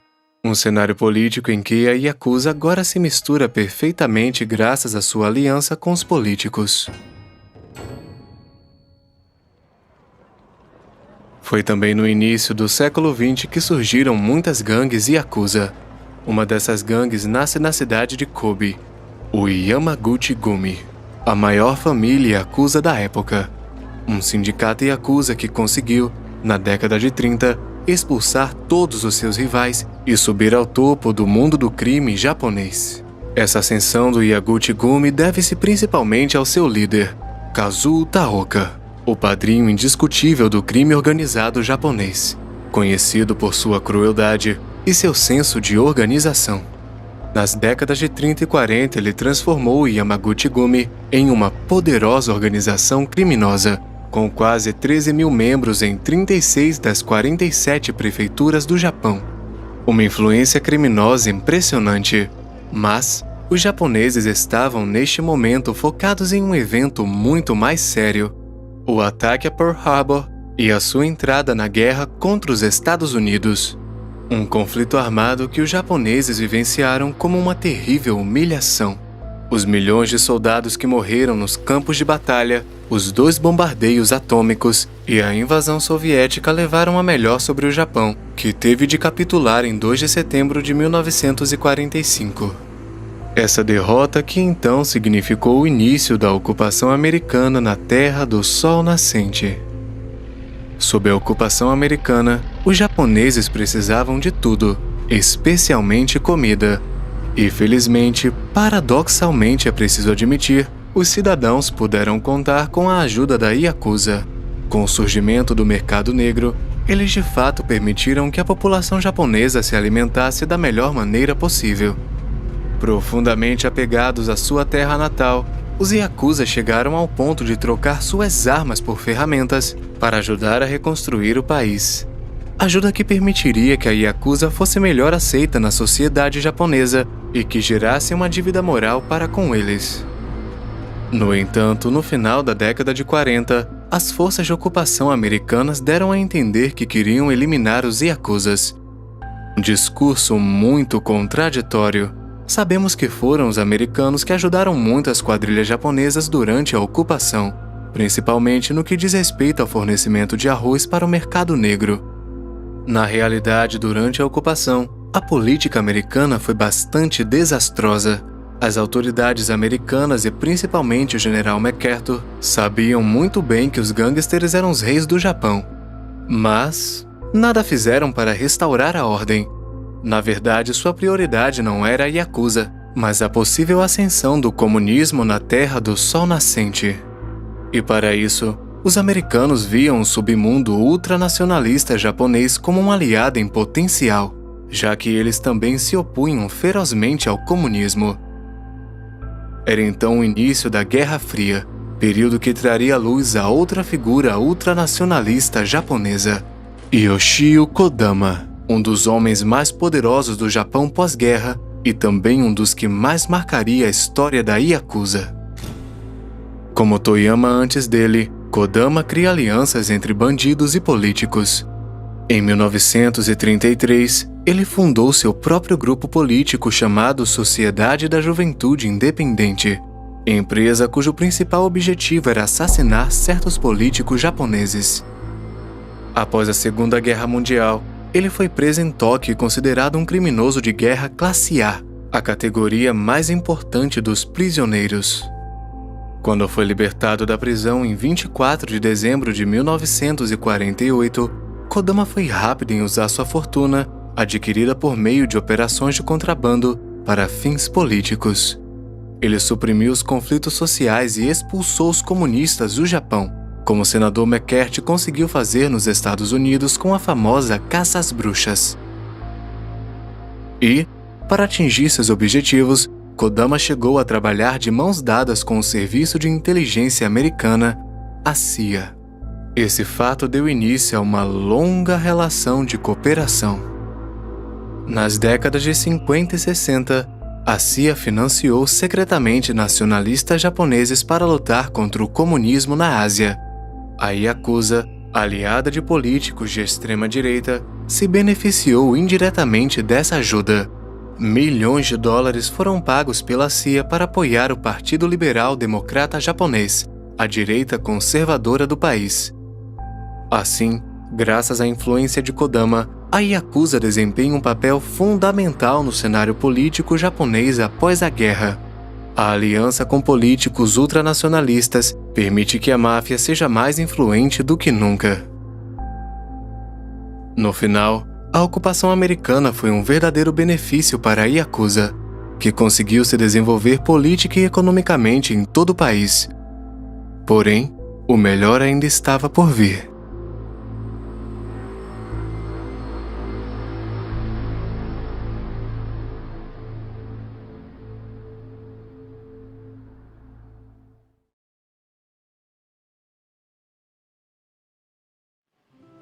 A década de 50 marcou um período de mudanças significativas para os japoneses. O país estava gradualmente recuperando seu poder industrial e se recuperando do caos deixado pela Segunda Guerra Mundial. Além disso, o Tratado de Paz de São Francisco, ratificado em abril de 1952, marcou o fim oficial da ocupação americana no Japão. Livre desse fardo, a nação japonesa poderia finalmente reconquistar sua soberania e dedicar-se inteiramente aos seus próprios interesses. Isso não demorou muito, pois em 1968, o Japão se tornou a terceira maior economia do mundo. Uma reconstrução rápida que não deixou a Yakuza feliz, que lucrava muito dinheiro com o mercado negro. Os alimentos voltaram a ser abundantes no Japão, e os Yakuzas viram o mercado negro desaparecer, perdendo assim o controle que eles tinham sobre as pessoas. Os gangsters japoneses foram assim forçados a se voltar para outros negócios, como prostituição, jogos de azar, entretenimento e, o mais importante, tráfico de drogas. Você pode não saber disso, mas durante a Segunda Guerra Mundial, o exército japonês, assim como outros exércitos durante o conflito, utilizava metanfetamina com os seus soldados para que eles não sentissem medo ou cansaço na batalha. Essa droga, produzida em grandes quantidades, foi consumida principalmente pelos famosos homens-bomba, prontos a se sacrificar para causar o maior número de vítimas entre o inimigo. Após a guerra, um estoque enorme de metanfetamina estava disponível, e a Yakuza naturalmente percebeu a oportunidade distribuindo essa droga por todo o Japão, o que lhes permitiu prosperar consideravelmente. Além da prostituição, do narcotráfico e do entretenimento, o submundo japonês obviamente continuou suas outras atividades, inclusive a extorsão, que era, na década de 50, uma de suas principais fontes de renda. Graças às suas diversas atividades, as gangues japonesas se desenvolveram gerando uma renda prodigiosa. Além disso, foi durante a década de 50 que a Yakuza começou a copiar os códigos dos gangsters americanos. A razão? O surgimento do cinema de Hollywood em solo japonês durante e após a ocupação. Gangsters japoneses agora eram vistos vestidos de ternos escuros, gravata escura, camisa branca, todos geralmente acompanhados de óculos escuros.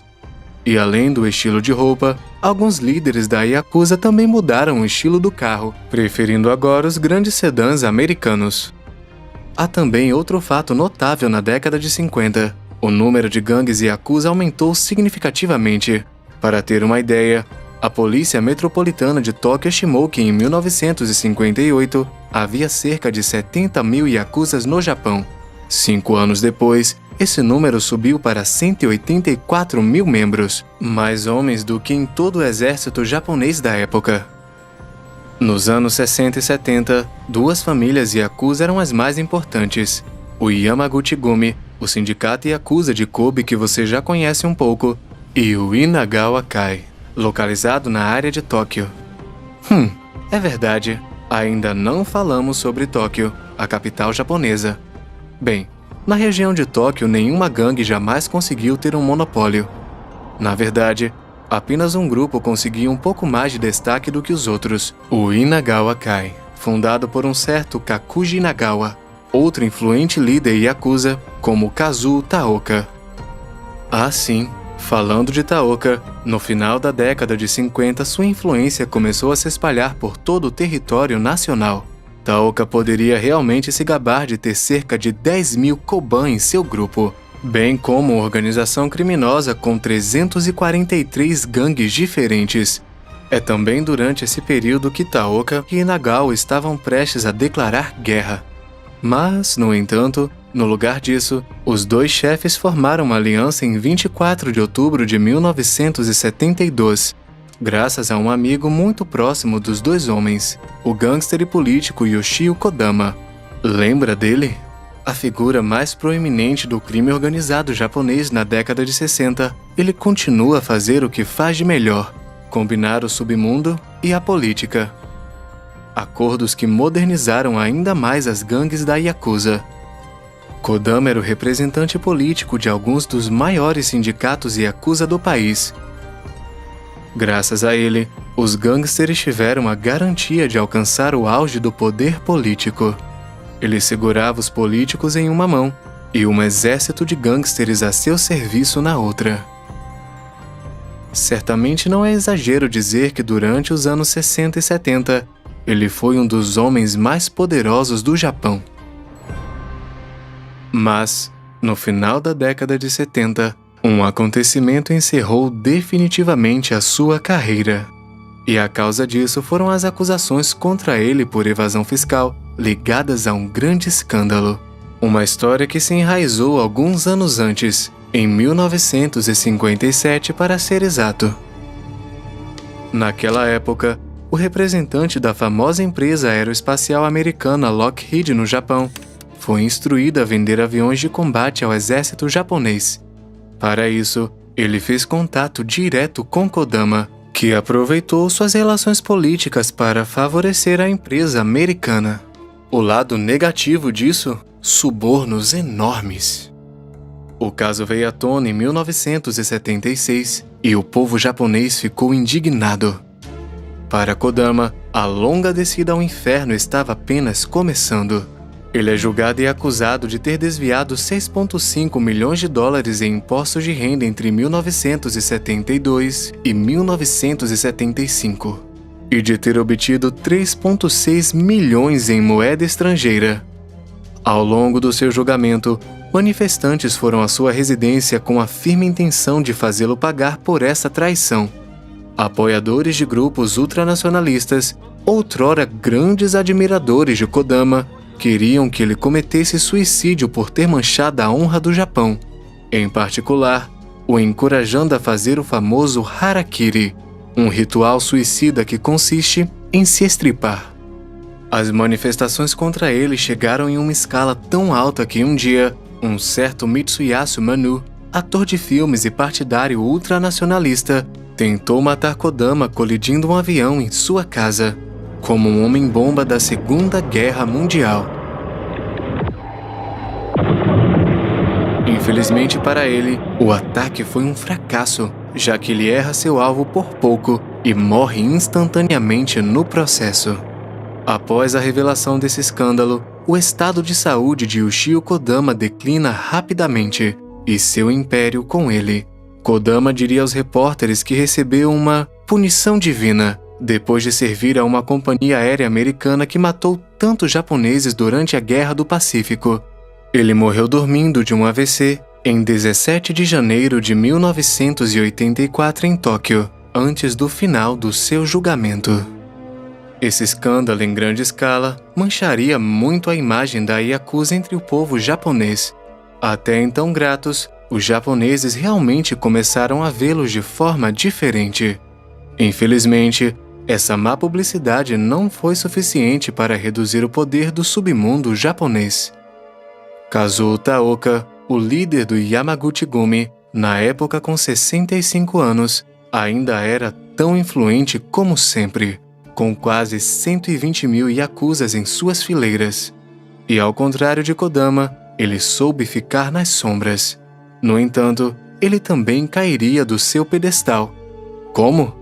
Através da rivalidade de gangues.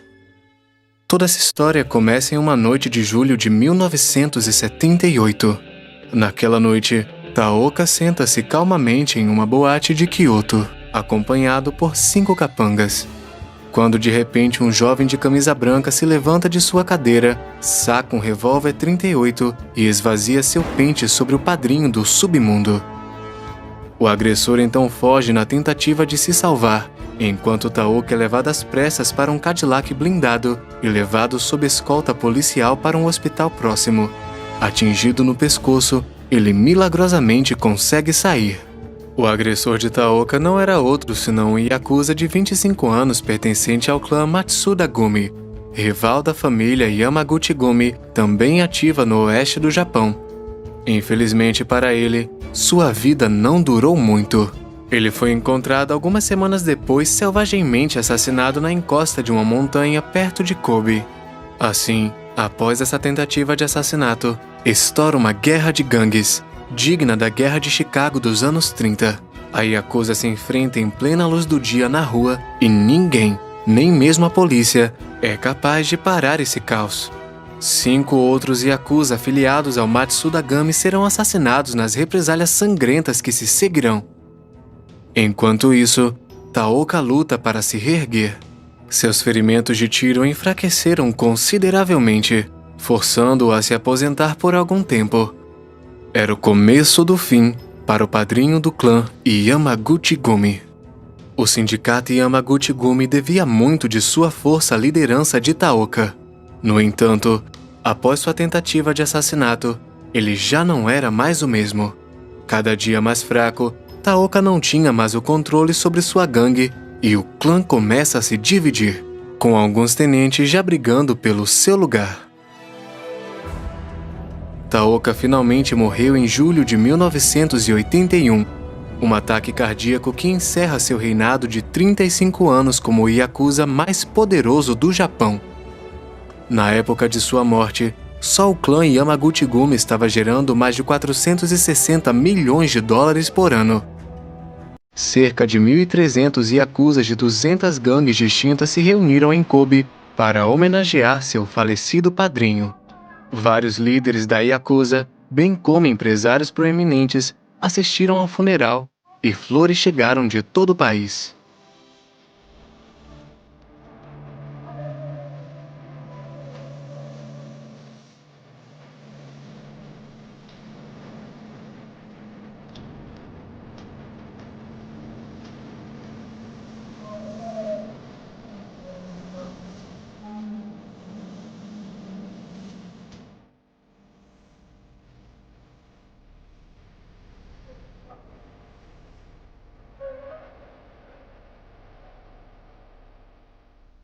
Para a surpresa de todos, foi sua esposa, Fumiko Taoka, que assumiu as rédeas da Yamaguchi-gumi, algo sem precedentes na história da Yakuza. O papel de Fumiko deveria ser temporário, apenas para preencher o vazio até que um líder masculino pudesse surgir. Este líder masculino era originalmente Kenichi Yamamoto, fundador da Yamakenguchi, o maior ramo da Yamaguchi-gumi. Mas, infelizmente para ele, ele sucumbiu a uma doença 7 meses após a morte de Kazuo Taoka. A partir de então, por um tempo, cerca de 12 mil yakuzas do maior sindicato do crime do Japão foram liderados por uma mulher. Seria necessário esperar até 1984 para que um novo padrinho, chamado Masahisa Takenaka, fosse escolhido. No Japão da década de 80, o Yamaguchi-gumi e o Inagawa-kai ainda eram as duas famílias yakuzas mais proeminentes. Mas não podemos deixar de falar de outra, da qual ainda não falamos: o Sumiyoshi-kai. Um sindicato yakuza singular em muitos aspectos que não tinham Oyaban, ao contrário da Yamaguchi-gumi. Na verdade, esse grupo funcionava de maneira bem diferente. O Sumiyoshi-kai tinha vários líderes, todos iguais entre eles. O tributo do Koban, paga ao Oyaban, era menor, e maior autonomia foi dada aos membros de gangues em geral. Um sistema que funcionava muito bem. Afinal de contas, o Sumiyoshi-kai arrecadava mais de 276 milhões de dólares por ano. Mas surgia agora uma nova pergunta: o que a polícia estava fazendo todo esse tempo? Bem, como sempre, ela estava cooperando com a máfia. De fato, sempre houve uma relação única entre a aplicação da lei e a yakuza, com corrupção generalizada e institucionalizada. Aconteceu, por exemplo, que a polícia organizou batidas contra o crime organizado, mas o fato é que, na maioria das vezes, os bandidos eram soltos depois de alguns dias, muitas vezes por falta de provas. E as gangues eram avisadas antes de cada grande batida policial, o que lhes dava bastante tempo para fugir e esconder os elementos que poderiam incriminá-las antes das autoridades chegarem. Os yakuzas retribuíam o favor deixando armas para a polícia apreender. Havia também uma certa familiaridade entre eles, já que os bandidos e os policiais geralmente se conheciam pelo nome. Além disso, eles compartilhavam os mesmos valores de conservadorismo e nacionalismo. Um policial japonês chegou a dizer que nem todos os yakuzas são maus. Tenho amigos que são da yakuza, são honrados e bons cavalheiros. Eles mostram o verdadeiro espírito do povo japonês. Os yakuzas, por outro lado, respeitavam a polícia e entendiam seu dever de cumprir a lei. Por exemplo, depois que um assassinato era cometido, o yakuza culpado ia à delegacia mais próxima e fazia uma confissão completa. Uma relação entre gangues e polícia compartilhada pelo líder yakuza Kakuji Inagawa, que dizia: acreditamos na polícia japonesa. Se dizem que a gangue Nagao é ruim, então é verdade. Não gosto de falar muito, mas eles são muito competentes. É dever deles cuidar de mim. Eu os respeito. Dê a eles meus cumprimentos. Além disso, essa cumplicidade era tamanha que alguns yakuzas podiam ajudar a polícia a desempenhar seu papel na resolução de certos conflitos dentro da sociedade japonesa. É claro que os japoneses estavam cientes dessa ligação entre a polícia e a yakuza, embora às vezes surgissem alguns escândalos, como o do início de 1983. Naquela época, a imprensa japonesa trouxe à tona um escândalo que ligava a polícia e a yakuza. Alguns policiais teriam aceitado subornos de até 20 mil dólares para fechar os olhos aos crimes cometidos por bandidos. Uma corrupção que realmente não pegou bem. As autoridades, para salvar sua imagem, resolveram tomar enfim algumas decisões. O resultado?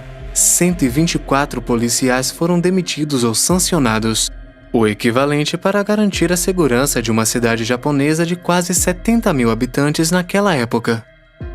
Mas esse é um escândalo que não é nada comparado ao que virá.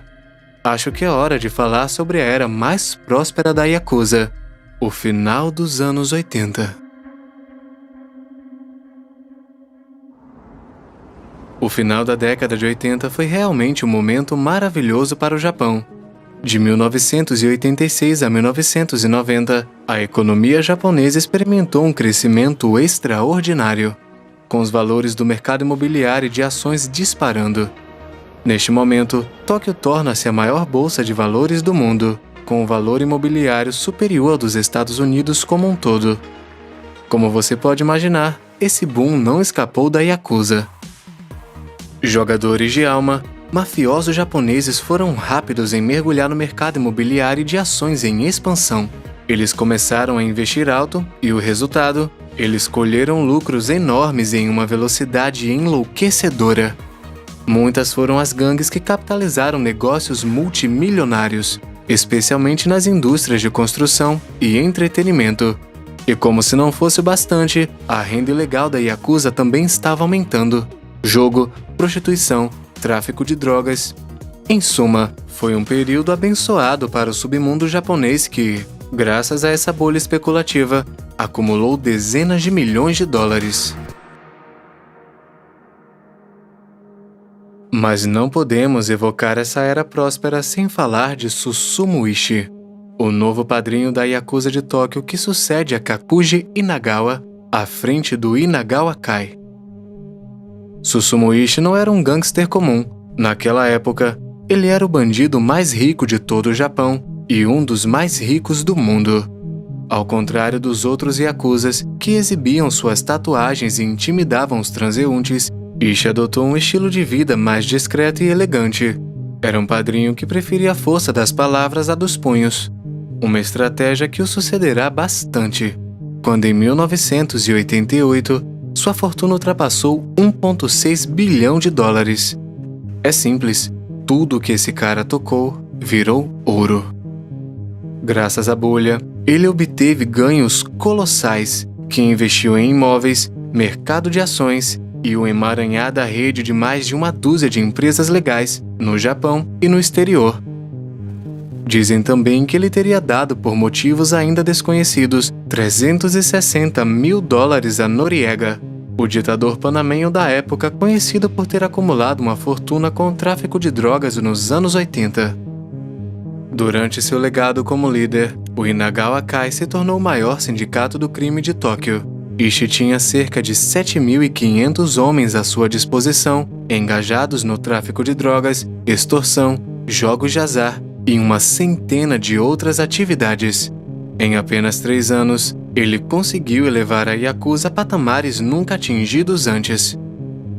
Mas, você sabe, todas as bolhas eventualmente estouram, e a economia japonesa não foi exceção. A recessão começou no início de 1990 e foi uma das piores crises do país.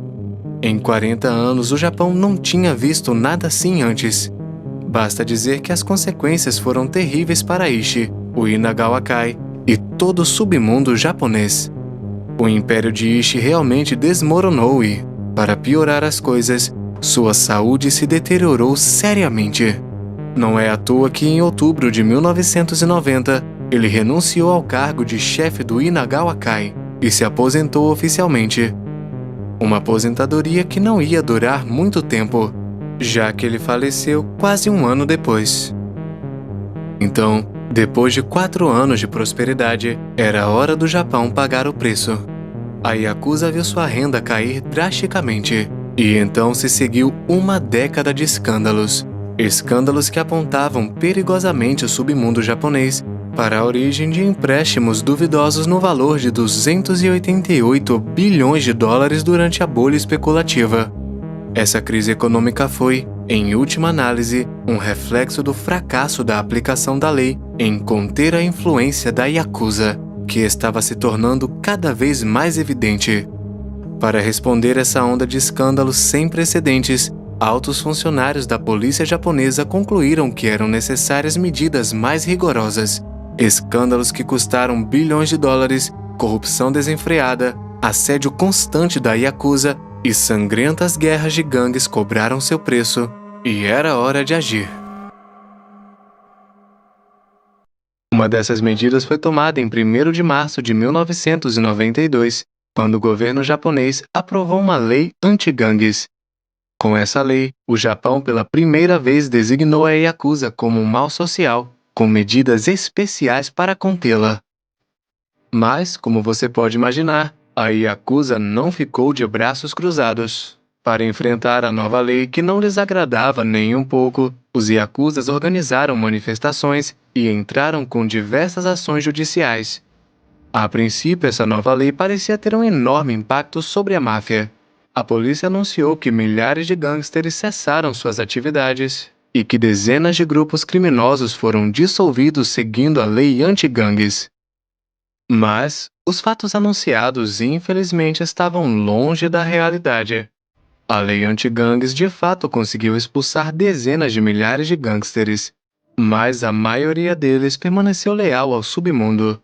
Eles simplesmente se reconverteram nos papéis de parceiros para serem inocentados de qualquer suspeita. Eventualmente, essas medidas ajudaram a reduzir o número total de Yakuzas em 10.000. No entanto, seus números sempre permaneceram altos, já que em 1994 haviam cerca de 80.000 Yakuzas, dos quais quase metade eram designados como associados. No final, a lei só teve efeito de conduzir a Yakuza à clandestinidade, dificultando ainda mais a coleta de informações. Alguns líderes da Yakuza juraram então encerrar toda a cooperação com as autoridades. Essa repressão, no entanto, teve outra consequência muito mais importante. A Yakuza começou a explorar oportunidades de negócios no exterior.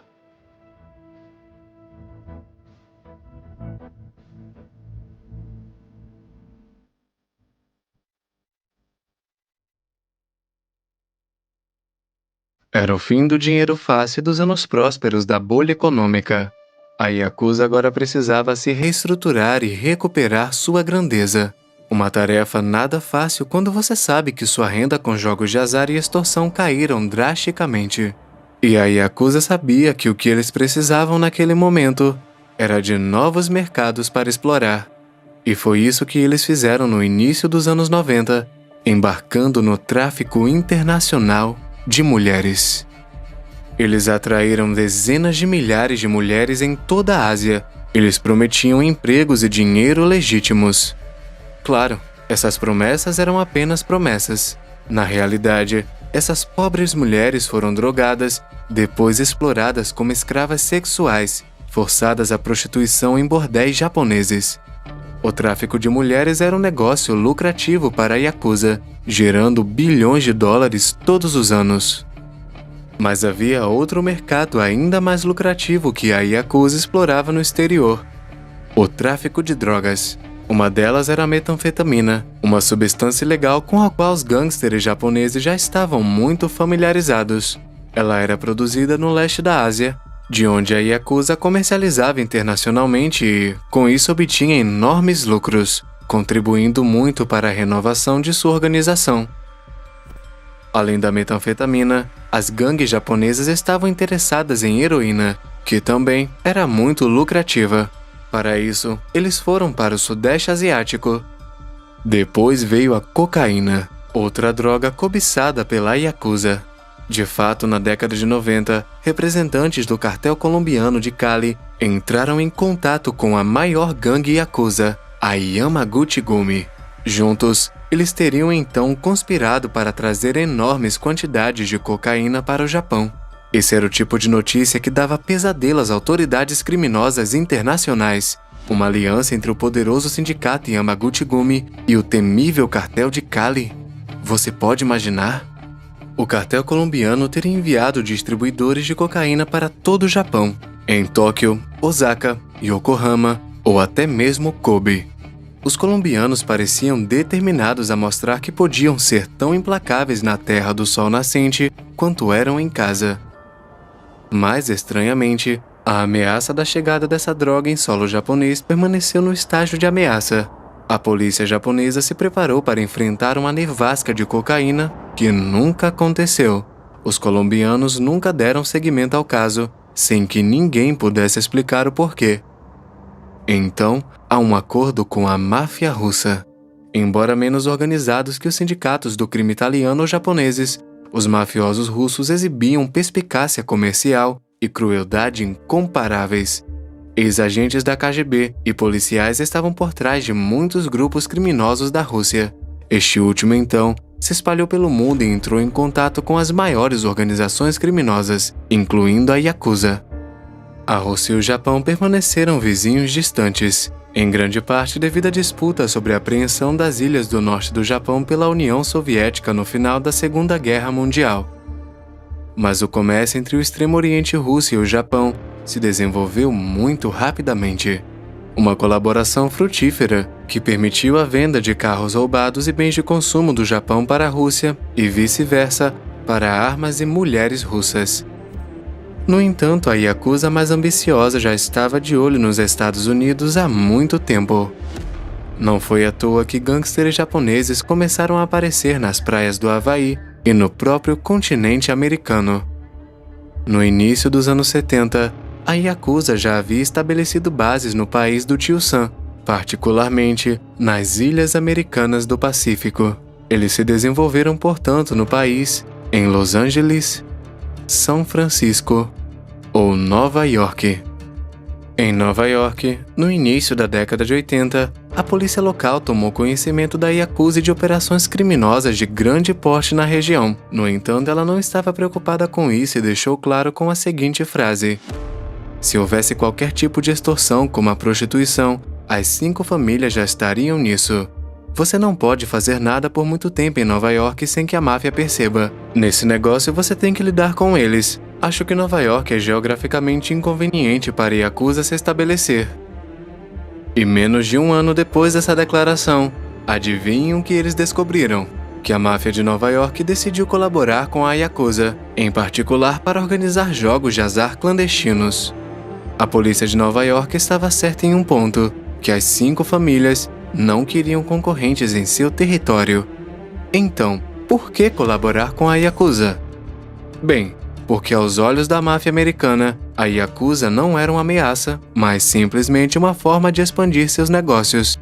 A partir de então, os gangsters japoneses conseguiram formar alianças com a máfia local, um acordo que beneficiaria ambas as partes. Assim, no final do século XX, a Yakuza se estabeleceu em uma infinidade de países, permitindo-lhes desenvolver consideravelmente suas atividades internacionalmente. E eles finalmente pareciam estar se recuperando das enormes perdas financeiras associadas ao estouro da bolha. Ao entrar no segundo milênio, no entanto, eles serão confrontados com problemas novos e muito mais insidiosos.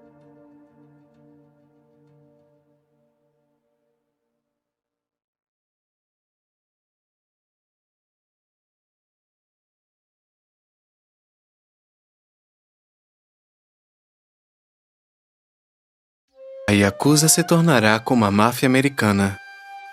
No futuro, haverá uma máfia nacional japonesa. Uma máfia que vai matar pelo lucro. A Yakuza deve respeitar e obedecer a moral e os regulamentos, mas essa tradição está desaparecendo. É por causa da diferença de gerações que eu me preocupo. Esses e muitos outros eram os medos expressos por Kakuji Inagawa no início do século XXI. Ele não foi o único a expressar essas preocupações. A reclamação mais comum entre os chefes do submundo japonês nos anos 2000 era que a nova Yakuza era agora mais violenta, menos obediente e mais interessada em grandes lucros do que em antigas tradições. Tokutaro Takayama, líder de longa data da gangue Yakuza de Kyoto, certa vez disse a um repórter: hoje eles não se importam mais com obrigações, tradição, respeito e dignidade. Não há mais regras. E não podemos dizer que ele estava errado. A Yakuza moderna de fato perdeu o peso da tradição para se parecer com uma gangue comum.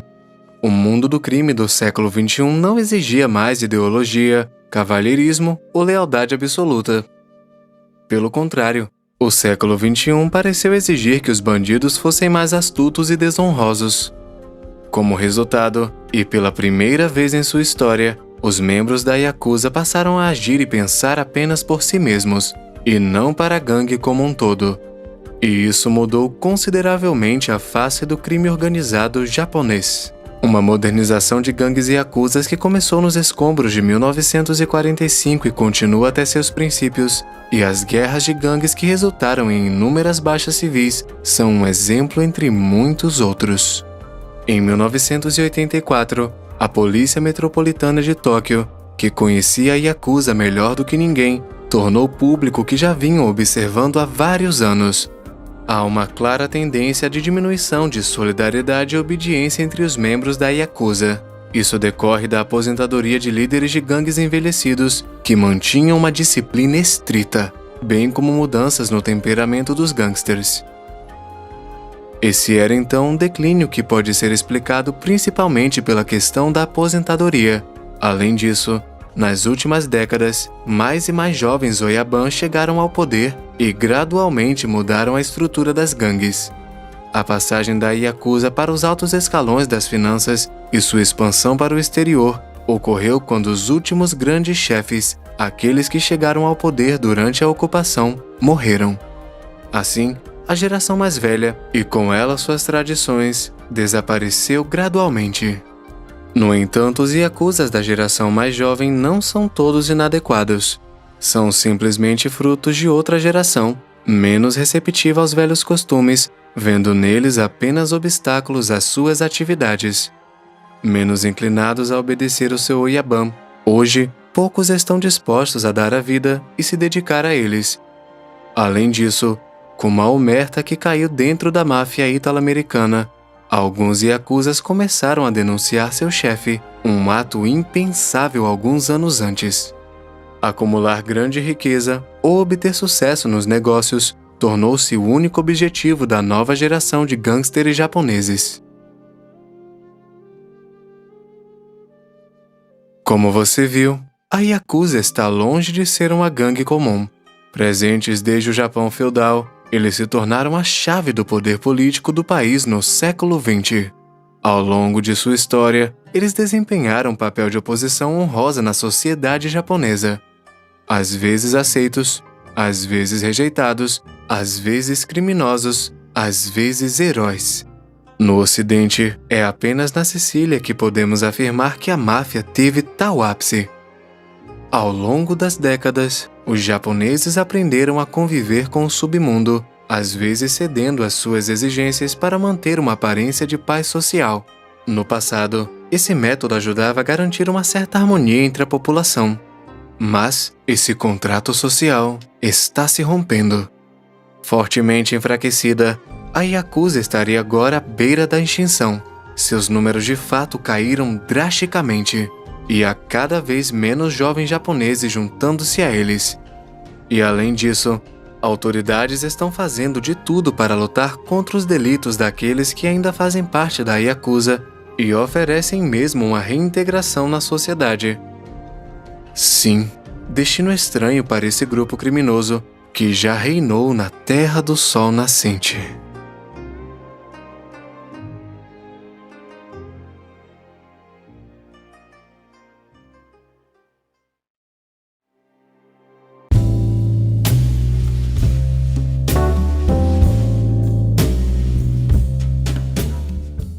Saudações, família!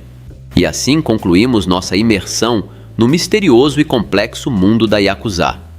De suas origens históricas até suas operações modernas, vimos como esta organização moldou e continua a influenciar a sociedade japonesa.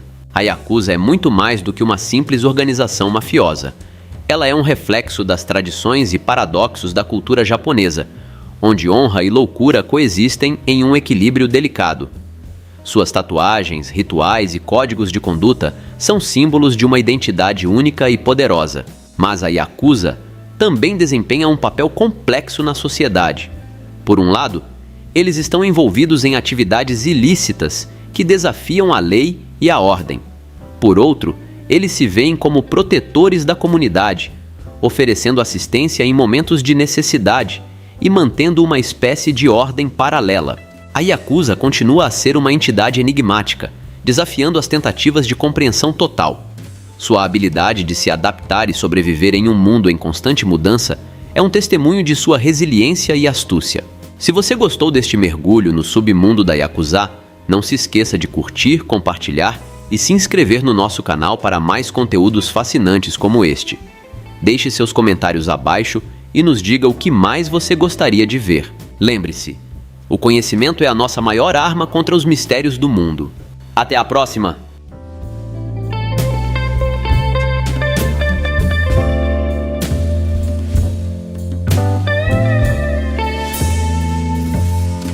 Dá um pulo lá no Apoia-se e se torne um de nossos investigadores daqui do canal. Valeu, família!